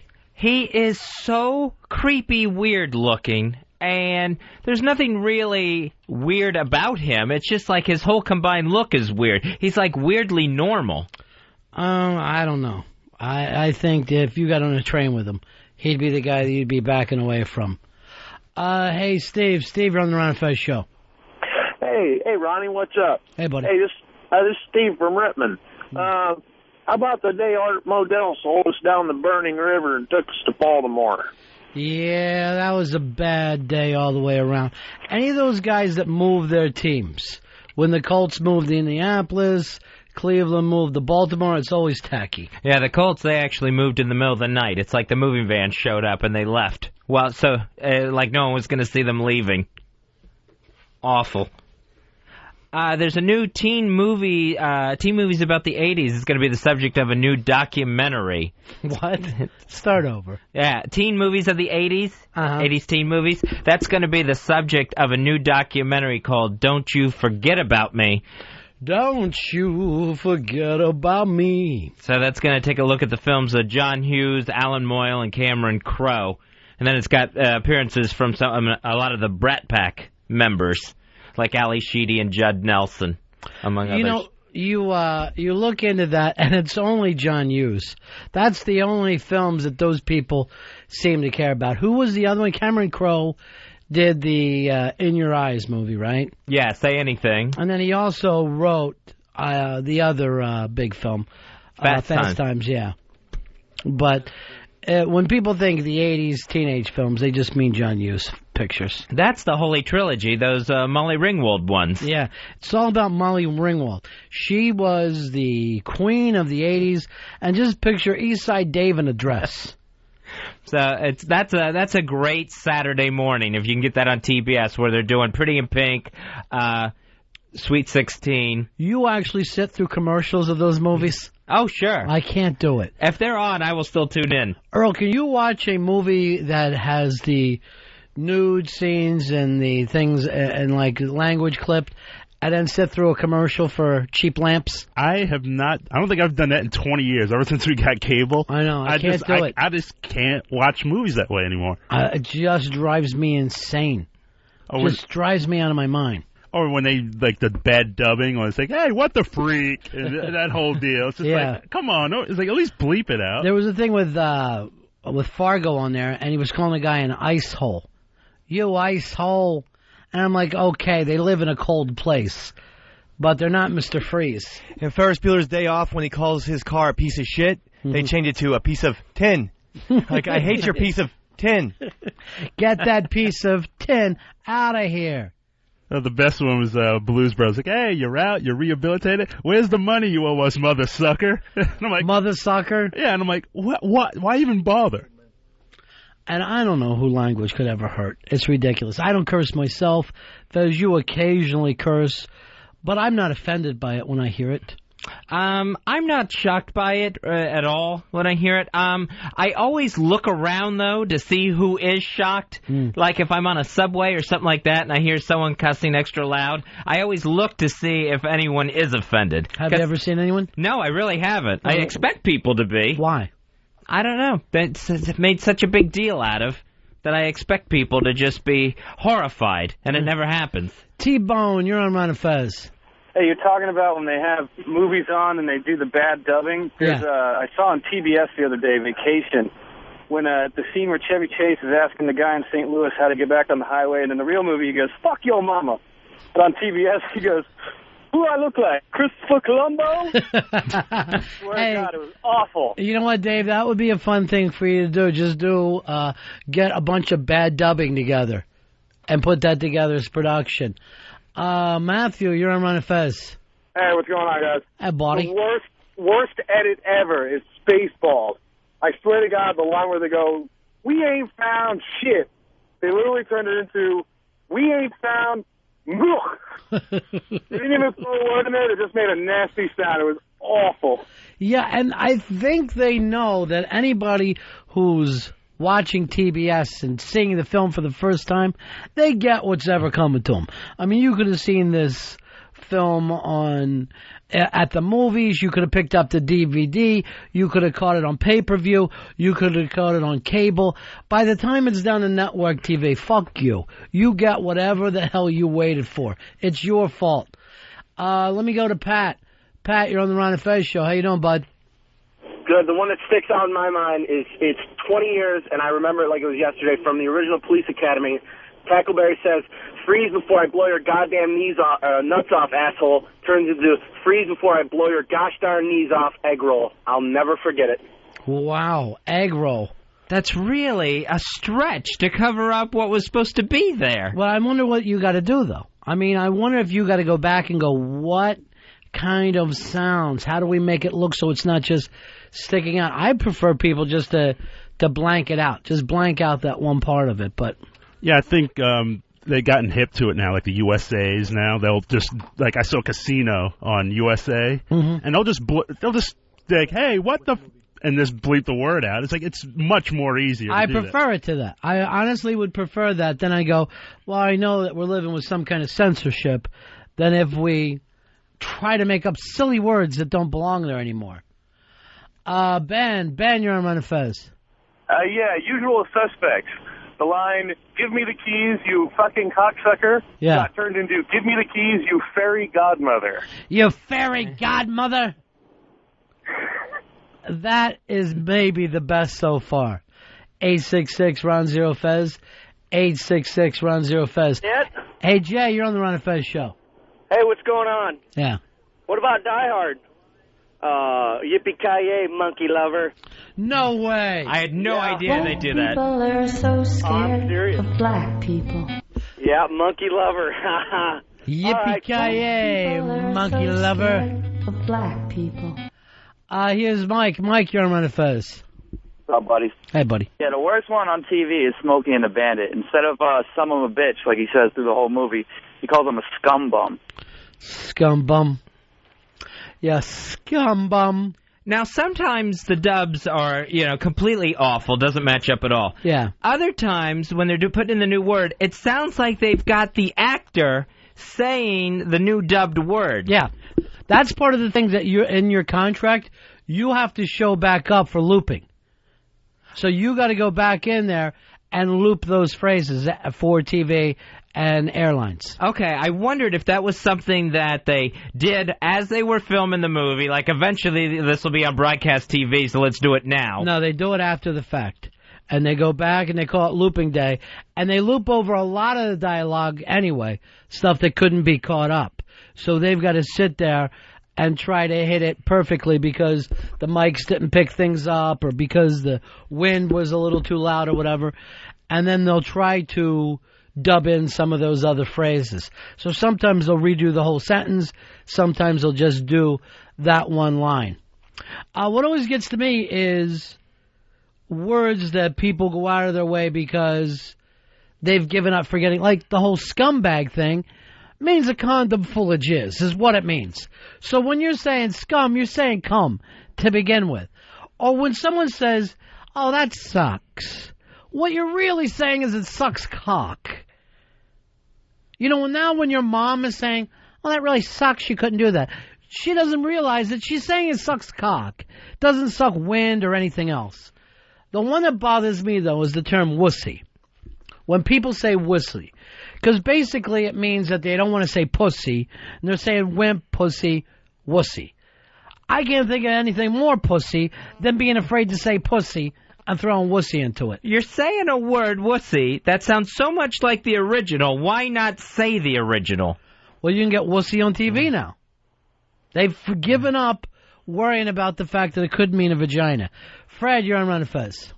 Hey, buddies. My favorite one was in Scarface when they're asking him, when they pull him into the customs, he said, how'd you get that scar? And he said, how do you think eating pussy? He said, how do you think eating pineapple? Eating pineapple. That'll do it. Yeah. 866 Ron Zero Fez. Hey, Mitch. Mitch, you're on Ron and Fez. Yeah, I loved it in Jackie Brown when they replaced motherfucker with motor scooter. Dave, you've got to dedicate your life into finding all these.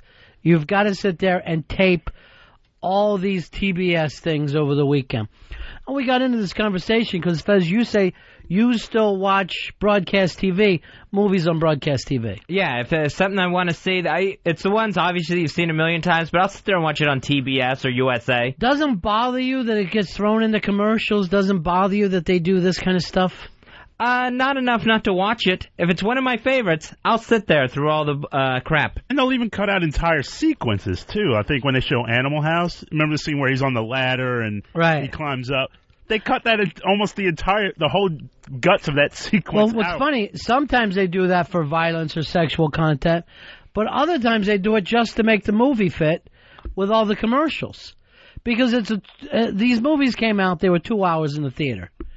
Now they're 2 hours again, but with commercials, and you're like, well, they've got to make it fit somehow.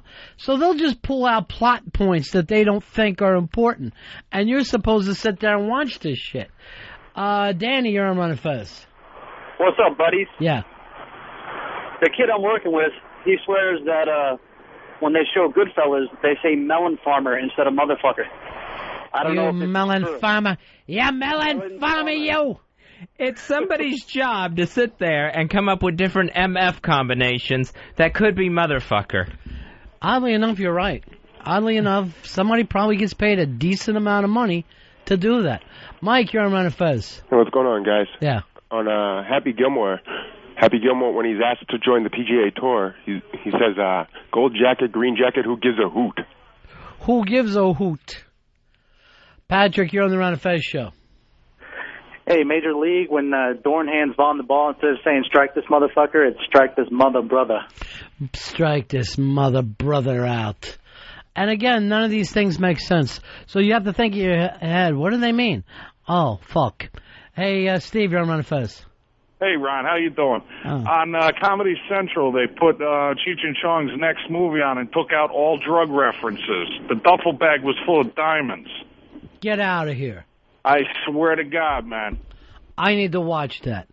Next time it's on Comedy Central, you go ahead and watch it. If you hate drugs, retarded. Yeah, you don't want anybody to know that people do drugs. Why would you book the Cheech and Chong movie? There's a million movies out there you could put on your stupid cable network that don't have dope in it. Why would you book two guys that have based their lives doing dope jokes? And by the time you're done taking everything out, what's left? A 10-minute movie? They do not care, Fez. That's more times for commercials.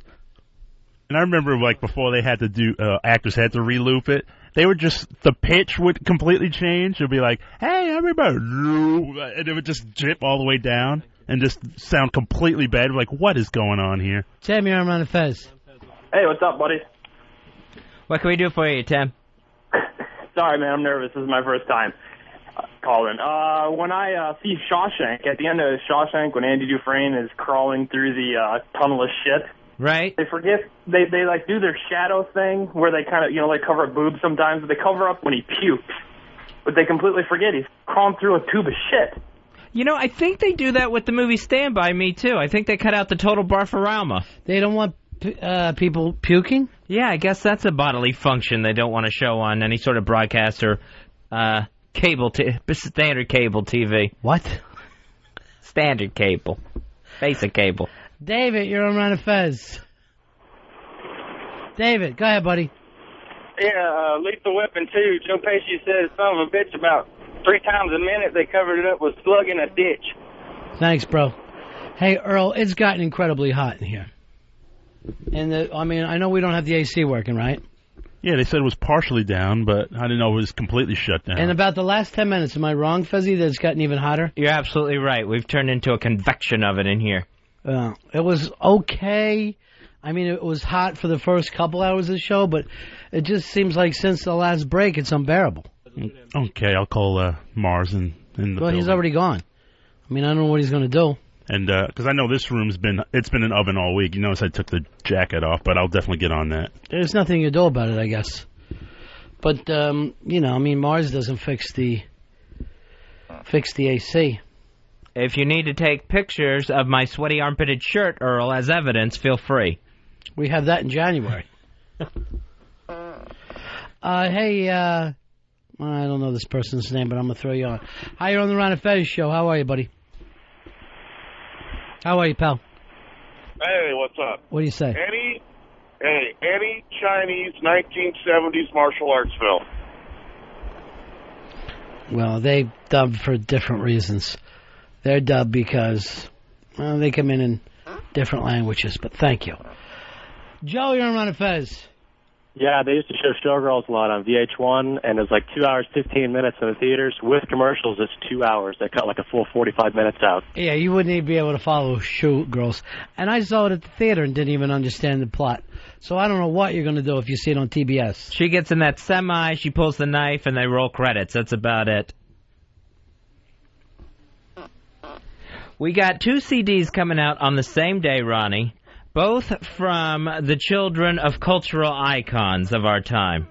We got Sean Lennon's second album, Friendly Fire, coming out the exact same day that Brooke Hogan, the daughter of Hulk Hogan's new CD, Undiscovered, is hitting stores. So we got a second-generation battle here between Sean Lennon and Brooke Hogan. Should be interesting. Who's going to win this one? Earl, you got any of these songs? Yeah, the first one we'll hear is Brooke Hogan's new single. It's called About Us. Now, has she ever put out a single yet, or is this her first time? Or? It's our first single. Okay. From the forthcoming album. Boys talking down on the sidelines, watching, wishing they was playing the game we playing, but it's all good, though. Oh, wow. Brooke, what up, baby? What if you, Paul? Yeah. No. That was talking. No. Okay, hey, what it do?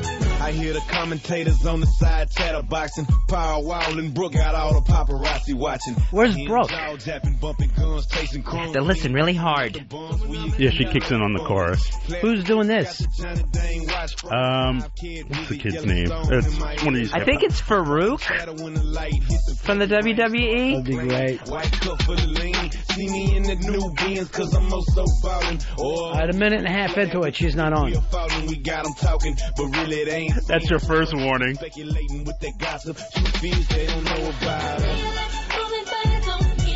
No.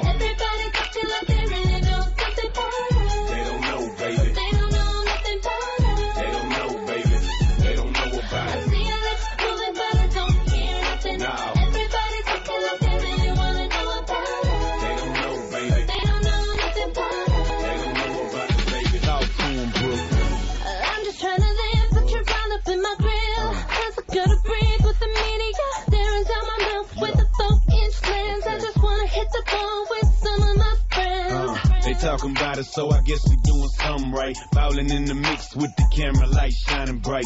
All right, let's hold it for a second. Brooke is actually saying she's tired of the media attention. Yeah, it's gotten to her. You are getting paid. It's your job to be on a reality show. They're not following you. The hip-hop guy's name is Paul Wall. Was he in Harlem Heat? Because it sounds very Harlem Heat. You know him as Booker T, the five-time. I thought it was the other guy from Harlem Heat. Oh, Stevie Ray. Yeah, the forgotten Stevie Ray.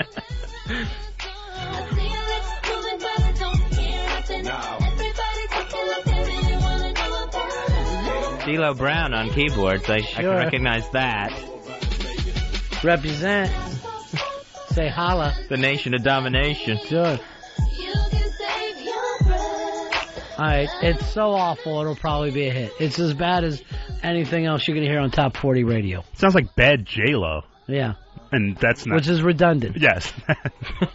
That's like saying it sounds like J-Lo. Hey, John, you're on Ron and Fez. What's up, man? Hey, buddy. Hey, isn't this bitch supposed to be white? I mean, fuck, man. What's going on here? All right, yeah, let's bring it back to race. I'm sorry you had to hear that, Earl. Paul, you're on Ron and Fez. What's up, boys? Yeah.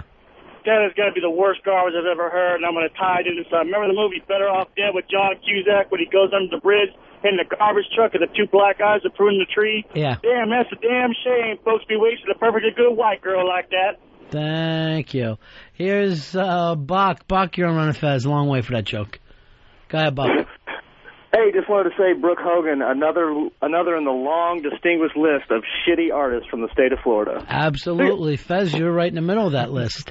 All right, so Brooke Hogan, I think it's trash and it will be a smash. It's so awful that it's good enough for MTV, who will be promoting this, I'm sure. Let's take a listen to Sean Lennon's. Yeah, this is called Wait For Me. Yeah. Horse with no name. Please don't ask me why, but true as the sky. Everyone is born to die, so take your time, but don't take mine. Lose yourself, but don't lose your mind. Somewhere out there in between the moon and the sea, for you, my dear, so wait for me. You can't regret what you forget. No. If only you could. I know the easy thing would be saying sounds just like John Lennon, but I think more John Bryan. I think it sounds like this is the John Bryan scene. Yeah, it sounds like something you hear like either like Magnolia or I Heart Huckabees. Yeah. I kind of dig it though. Does Sean Lennon have a British accent? No. From fucking West Side of New York. That's what I thought. But what is he saying that was British? What word? Now I have to hear it again. No. Because I know he sounds like his dad, but where does he sound like he's doing the British pronunciation? And by the way, I think Brooke Hogan sounds like her dad too. Where and there. Sounds British. I think it sounds just like West Coast, like John Bryan. Waiting, yeah, okay. My dear, alright, you're right, he's fucking all over it. He's having a spotted tea. Alright, this is a little too Beatlesque. Brooke Hogan, I gotta say, has the better leg drop. Sean Lennon, I'm thinking, has the better single here. I don't know, I think they're tied. Let me hear a little more Brooke Hogan. Give me a mix on it, Earl, so you're going back and forth. Yeah. That was Steven Regal we just heard. On the sidelines watching, wishing they bitches don't know. Hoes. Hoes. Brooke, what up, baby? What a cute papa. Looking for a big-ass white girl. About 7'4". Old man and bald. Hey. What it do? I hear the commentators on the side chatterbox. Hey, Matt, you're on Ron and Fez. Hey, what's going on? Yeah. I got 2 comments. That Hogan's daughter is awful. And who's the guy that shot Lennon? What's his name? Mark David Chapman. God, let him out and shoot his fucking son, too. Ouch, that's a little too much. Earl, did you think that went too far? I mean, I know there's going to be some bad reviews. That went way too far. Yeah. One of the worst things that ever happened to the city. Can't he just not buy the album? Why can't you see beyond the city, Earl? Why can't you see at the country of the world? No, I know that, but why does the fucking planet for you end at the Hudson? The Hudson River is as far west as you've ever been. He can't see that this is a sports nation. Mark, you're on Ron and Fez.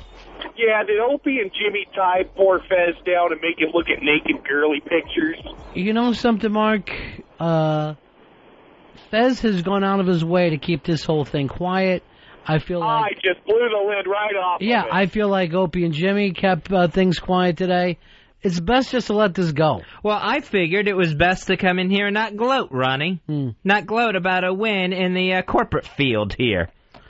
Earl, do you consider him a winner, or is everybody a loser on this? I think everyone loses on this. That's the way I take it. I think you've got the wrong perspective. I think Opie thought he could get away with some things. Opie felt he could, along with Norton, take advantages. And the fact that I'm sitting here today shows that they can't. You're being gregarious. I'm always gregarious, but that doesn't give anyone the right just to start getting touchy-feely. I think all you've done today is make a nation weaker. Steve, you're on Ron and Fez. Hey, that was the worst Anne Murray song I've ever heard. Oh, yeah. It's hard to get into the Sean Lennon. I know you love his dad, Earl, but the song's got to hold up. He loves his mom, too. And Fez was right. I tried to defend him, but he was doing a fake British accent. Well, well, technically, isn't he half British? Half British, that's crazy talk. You're raised in New York. Your dad died when you were 2. Where are you picking the accent up from? If anything, he should have an Asian accent. That's not even true. He was raised by his mother. Yeah, but she hasn't been in Japan since, the 60s? She never picked up the New York accent. He went to the same school as Too Cute. He lives on the other side of the park from us. Here's Simon. You're on Ron and Fez. Hey, how's it going, guys? Hey, buddy. Hey, that's Julian Lennon's half-brother. He's trying to sound like his dad. He ain't going to make it. Julian Lennon made a song, a tribute, when his dad died. He looks just like his dad, sound like it. Made one song, and that was it. Well, he actually put out a couple albums, Julian Lennon, and we had him on our show one time, and I kid you not, I got a fucking chill bumps. He looks so much like John Lennon. He did. He was spitting image of John Lennon. I think Sean Lennon looks a crazy amount like his dad. But I think that's because he's wearing his dad's glasses, too. He does look a lot like his dad. I think if any of us put on those glasses and had longer hair, we'd look like John Lennon. I'm pretty sure we couldn't get you to look like John Lennon no matter what we did. This was it? Too Late for Goodbyes was like the really big. Oh, yeah. It's like 86, 87? Yeah, 86, 87.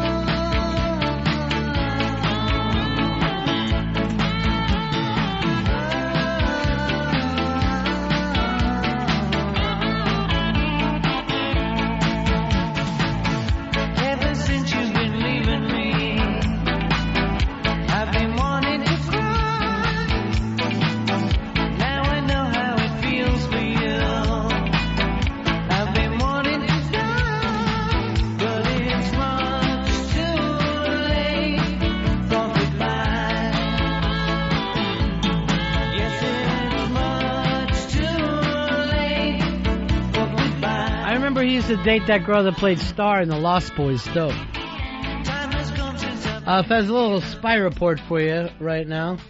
Spy report. Spy report. Spy report. Mel Gibson just pleaded no contest to his DUI charge. Sentenced 3 years probation. So, a little rough, or did he get away with something here? I think he got away with something. He wasn't in an accident. Nobody got hurt. Yeah, but I think first of all, the charges, if he was as unruly as they talked about, I think he got a break on the initial charges, and then I think he got a break on the sentence, too. I don't know. A guy who's not in an accident, he just happens to be drunk, he's living in his own beach community, 3 years probation. To me, it sounds even a little stiff. I like to see him get a slap on the wrist and get set back his way. What do you think, girl? Did you expect a jail time? No, I didn't expect any jail time. They weren't going to lock him up. He has to do AA meetings. He has to do the whole deal. And believe me, I'd rather fucking go back inside. Hey, Kevin, you're on Ron and Fez. Hey, guys. Fezzy, who wins in a cage match? Sissy boy Julian Lennon or Brooke Hogan?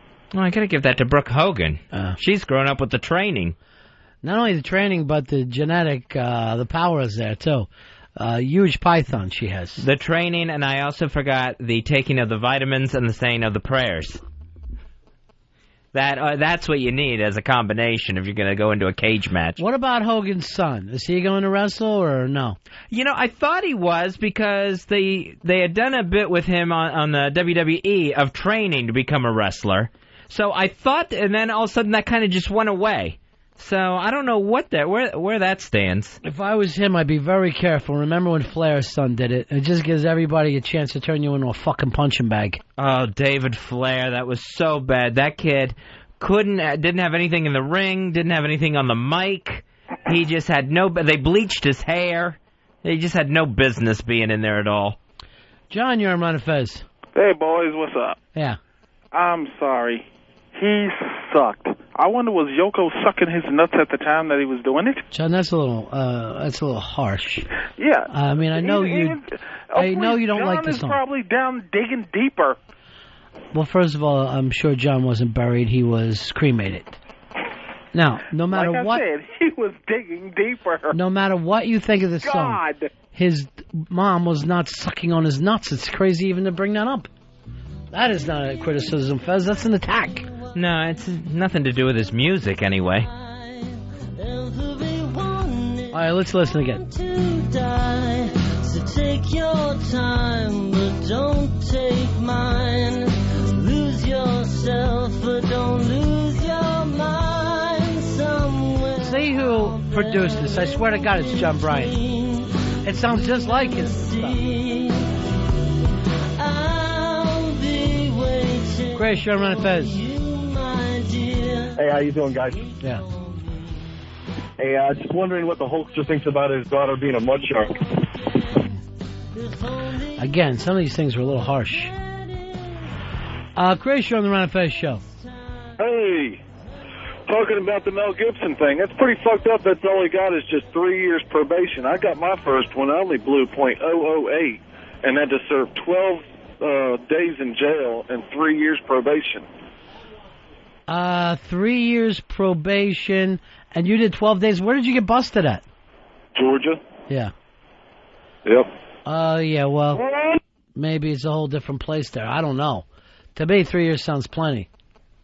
I'd like to see what else he got. You know, did he lose the license? Not that that's a big deal for him. He could have somebody drive him anywhere he wanted. Brett, you're on Ron and Fez. What's up, buddies? Yeah. Hey, just wanted to let you know that I wonder how Hogan feels.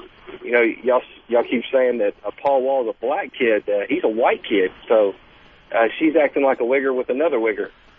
The kid that's rapping with her is white? Yeah.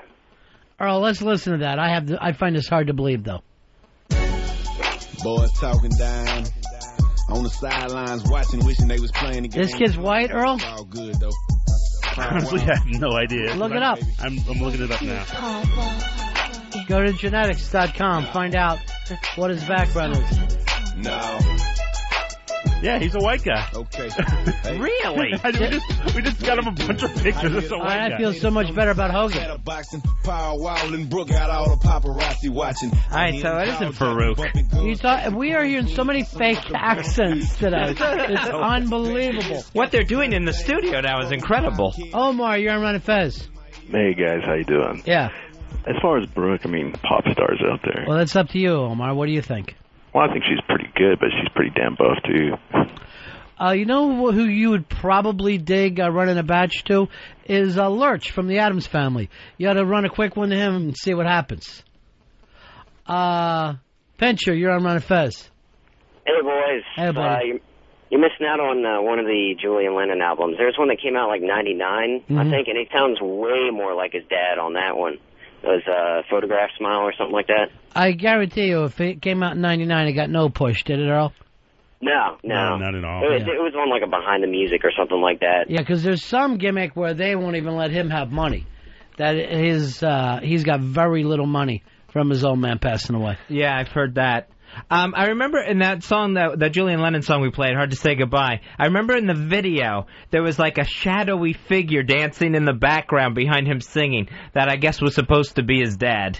Supposed to be John Lennon. I saw Sean Lennon open up for the Strokes a couple years ago, and he's an Asian John Lennon, and he was wearing the same outfit that John Lennon had on during the rooftop concert. I don't know if he was trying to be ironic or not, but he had the big brown fur coat and a humongous beard, and he was an Asian John Lennon. It was scary. Yeah, I saw him when they did that thing at Radio City, and they had all the different people singing John Lennon stuff. I thought he sounded amazingly like his dad. Like, if he was singing Beatles songs, he'd be able to pull it off. I don't know if I bought into, like, his own scene. Him and Paul McCartney should do something. That would be pretty cool, no? Yeah, that wouldn't be too odd. Because, really, all you want is the next best thing. How about one of the McCartney kids, then? How about the Stella? Like if Fez would have died from his thing, I would have just grabbed some other Mo and do a show with them. Yeah. Thanks, Ronnie. See what I'm saying, Fez? I'm saying that would have been ridiculous. Oh, yeah. Thanks, Ronnie. Sure, buddy. Here's Chris. Chris, you're on Ron and Fez. Hey, buddies. Yeah. I saw Sean at Bowery Ballroom a couple of years ago, and he opened for Chief Bomato, who he played bass for. But he was on acoustic guitar. I was in the front row, and yeah, it is true. He's like an Asian John Lennon, looks exactly like him. And he said that he didn't know what he was going to do with these songs, if he was ever going to record them. But I've been waiting since then for the album to come out. When is it coming out? Earl, what's the story? September 26th is the album. But yeah, the songs were just amazing. His first album was okay, but the stuff that he played at this show was like, I'm going to try to give it a real listen. I had goosebumps. Although, I got to tell you, I'm probably taking the Brooke Hogan thing as far as I'm going to go with that. That probably will be the end of my Brooke Hogan experience. Yeah, when I was a kid, I used to think that John Lennon was Chinese. Like, he kind of has, like, for real, he kind of has, like, Chinese, Asian eyes. No, I don't say it at all. You really never saw that? No. Now, his other son, Julian, like in 80-something, I'm in New York, walking right up past the Dakota, across right there to Strawberry Fields, and fucking standing out there was Julian Lennon, and it fucking weirded me. I'm with my chick, and we just went, we just were fucking totally quiet because we felt like we saw a ghost or something. Yeah, it was like 91 or 92. He came up to NEW to do an interview with Scott Muni. And at one point during the interview, they were playing a song. He comes out, because I was at the receptionist desk. He walks out. He's white as a sheet, and he just goes, holy Christ. He goes, he turned a certain way, and it was John, and it completely weirded me out. I had to take a walk. Yeah, because it's odd. it was so eerie to him. Yeah. Very, very weird. Dave, you're on Ron and Fez. Yeah, you guys need to see Brooke's video. Why is that? Oh, it's a different song than what you guys are playing, but, with the makeup and that, she's pretty hot. Yeah, she's a good-looking man, but I'm not really interested. Okay. In all honesty, if that turns you on, God bless you. Go ahead and go for it. I couldn't do it. She does kind of look like a miniature version of her mom, which is really weird. I think she looks just like Pak Song.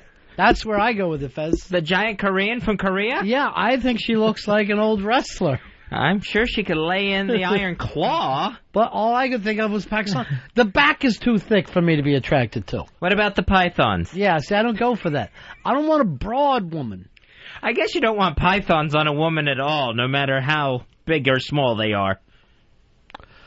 Here's John. John, you're on Ron and Fez. Hey, buddies. Yeah. What do you think is larger, the English-Asian cock on Sean Lennon or Brooke Hogan's clit? You know, the fact that you're even thinking about this disturbs me, and I'm turning this over to the Boulder police. Earl, take that phone call, send it to... Matter of fact, every weird phone call we get, send it directly to the Boulder police. I'm right on it. I'm not going to rest until every listener of this show is arrested.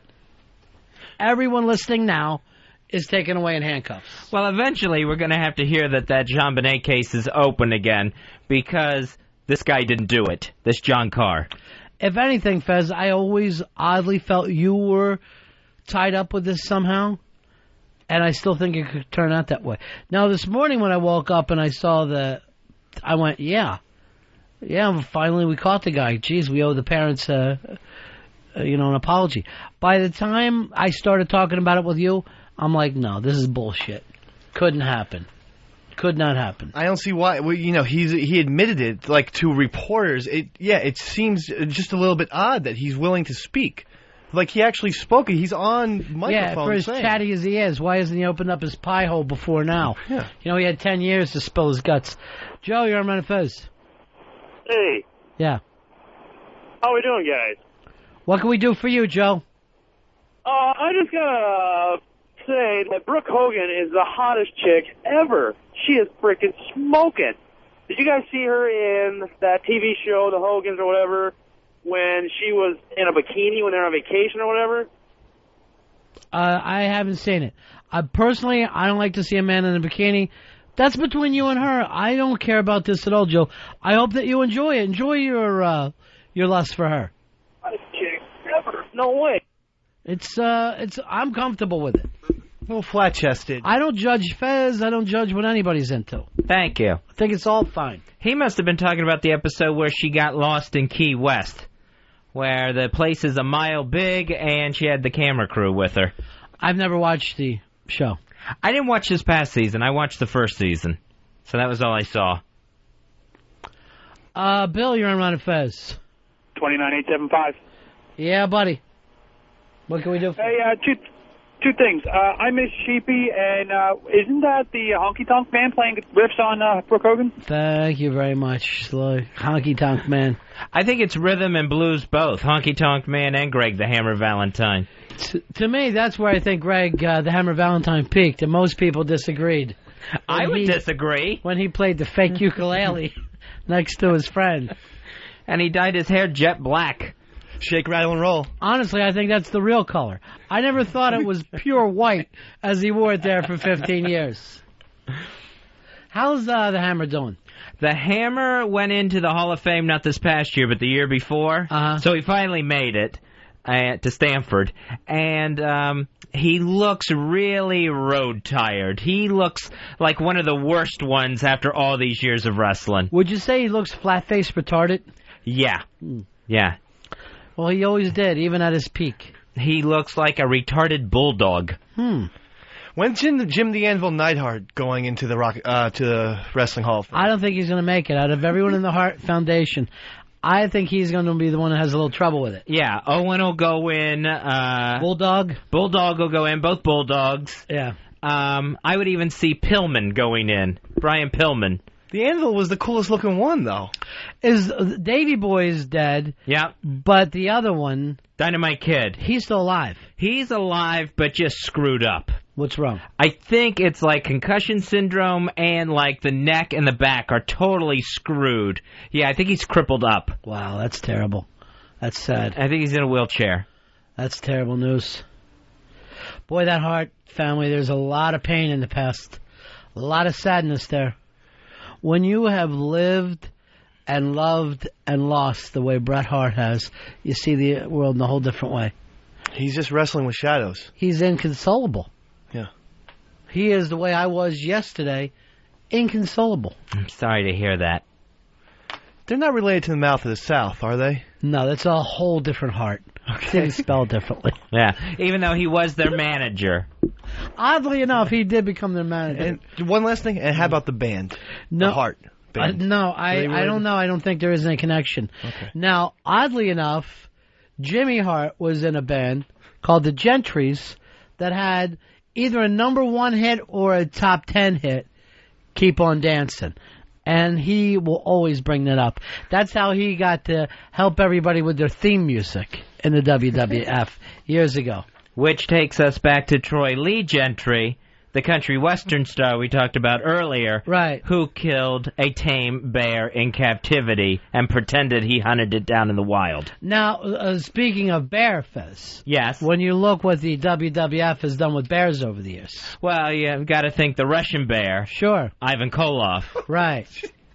Ivan Koloff, who really hasn't gotten the heat that he deserves over the years. No, the guy who ended Bruno's reign came off the top rope on Bruno. Speaking of Bruno, we lost Bruno Kirby yesterday. I'm inconsolable. Inconsolable, Fez. I'm so sorry to hear that.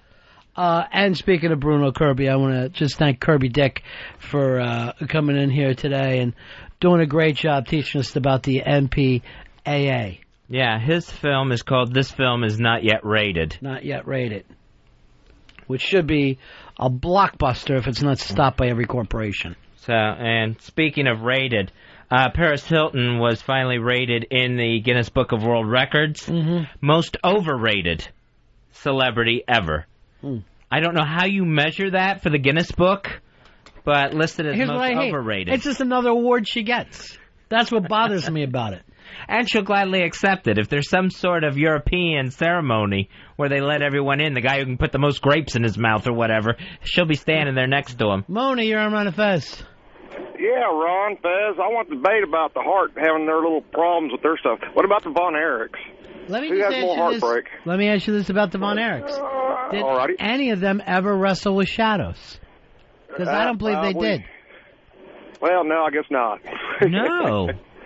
Now, the extended family of the Harts, Fezzy, it went on and on. So it's not even like they lost people in their family, which they did, but they also lost friends, cousins.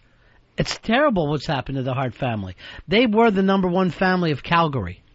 Yeah, there wasn't another family there that could even come close. Losing brother-in-laws, that was really rough for them. Oh, terrible. The Von Erichs, at least it happened quick. The Von Erichs, it took a few years, starting with Jackie when he was a kid. Let me ask you this. Tell me which Von Erich fell from the rafters, and I'll give you $1. None of them did. I was going to say Kerry. No. No, Kerry shot himself in the chest. Yeah. But Kerry did have a problem where his foot could come off. Yeah, now there wasn't a Hart that had that.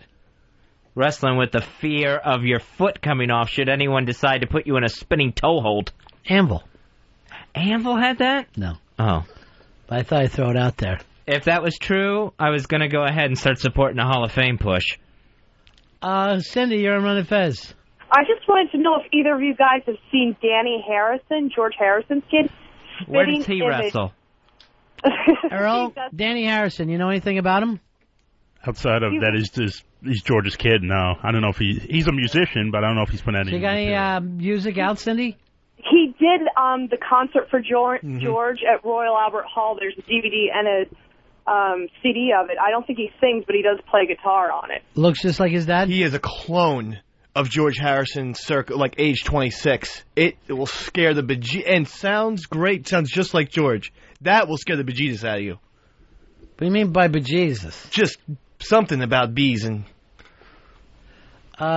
Speaking of bees, Jim, you're on the Ron and Fez show. Yeah, hey guys, how you doing? Yeah, what can we do for you? There was a picture in Rolling Stone just the other day with George Harrison's son Danny and Julian Lennon standing there side by side, and it was like a modern-day freak show. Well, they get Paul McCartney's daughter, and then does McCartney have a son? I think so. Yeah, he stays low-key if he does. I think he has a son, James. Yeah, he's low-key. But he's really low-key. The daughter's everywhere. Yeah. Stella. But, hey, whatever happened to B. Brian Blair and Jumpin' Jim Brunzell?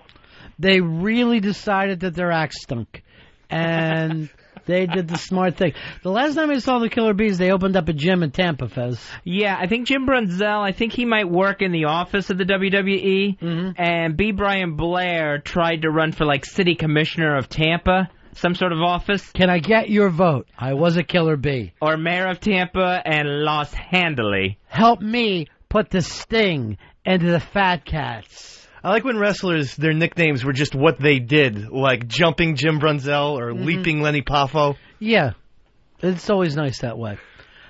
Chris, you're on Ron and Fez. Yeah, hey guys, I'm going to let you draw your own conclusion, but isn't it something how once Brutus the Barber, Beefcake disappeared, Brooke Hogan appeared? It seemed like a Beefcake went away, had more work done, and next thing you know, Hogan came up with a daughter we'd never seen before. Who seems to, and you never knows, if Brooke Hogan knocks you unconscious, she'll try to cut your hair. You have to watch for that at the end of a concert. Yeah. Someone in the front row could go home with a really bad haircut. Now, Beefcake was weird because he had two separate gimmicks. One, he was like a beefcake dancer. You know, he was like a male pinup boy. And then he became a barber for no apparent reason. So why do both? He became it in WrestleMania 3, right, when Adrian Adonis and Roddy Piper had a cut your hair match. Yeah. And that was the first time he donned the barber scissors. But I say it doesn't make you a barber. You can't get away with the gimmick. Like, you can cut someone's hair without being a barber. He didn't do a very good job on Adrian Adonis. He never did on anyone. I never heard anyone who said, I feel fantastic with the cut. I'm so happy Beefcake cut my hair for me. And then the Beefcake gimmick completely dropped, and he opened the barber shop where he interviewed people.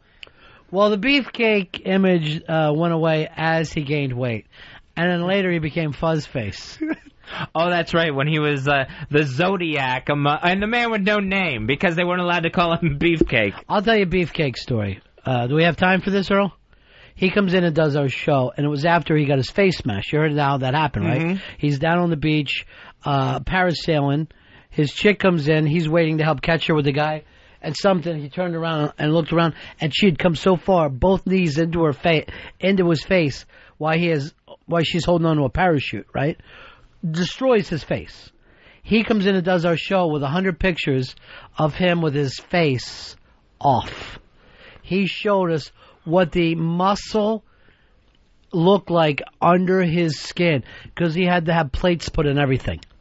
Jesus Yeah. Christ, he sounds like Two-Face. So if you're ever going to do that parasailing thing, and you're waiting for your girlfriend, don't fucking turn around and start looking at something else, and then turn back, because she'll put both knees right in your fucking face. And then you'll have to be face off. And it was 7 o'clock in the morning. We hadn't eaten yet. Fez, it felt like we were going to go down, didn't it? Oh, I got so nauseous. I mean, he had such a stack of pictures documenting the whole process like of what 100. they did to him. And the first one was just his smashed face, and that didn't look so bad. He had like some blood trickling out of his nose. And then, yeah, but you can see it all blowing up and all, too. Yeah, it was very swollen. And then just the stages of here's where they're starting to lift it up off of the chin. Oh, my God, wait. No. Here's where it's pulled back over my forehead. It was over his head. He was wearing his face like a hat. No, seriously, stop. Come back. And then the muscle, you would see what each piece of muscle would look like, and pieces of bone that were underneath. No. So you're still... plates. I'm not kidding. The face plates. I'm really not kidding. And there was open nostrils where his nose should be. Just fucking open holes. Come back. How bad was his eyes, where you could see him without a face? I thought just eye holes. Rush that bastard out of the room. Now we know how to do it. Yeah, sure. All right, that's it for us, gang. We're back in here tomorrow, right after O&A. See ya. That's the end of my show. Donk. Ron Bennington, Fez Watley, The Ron and Fez Show. XM 202.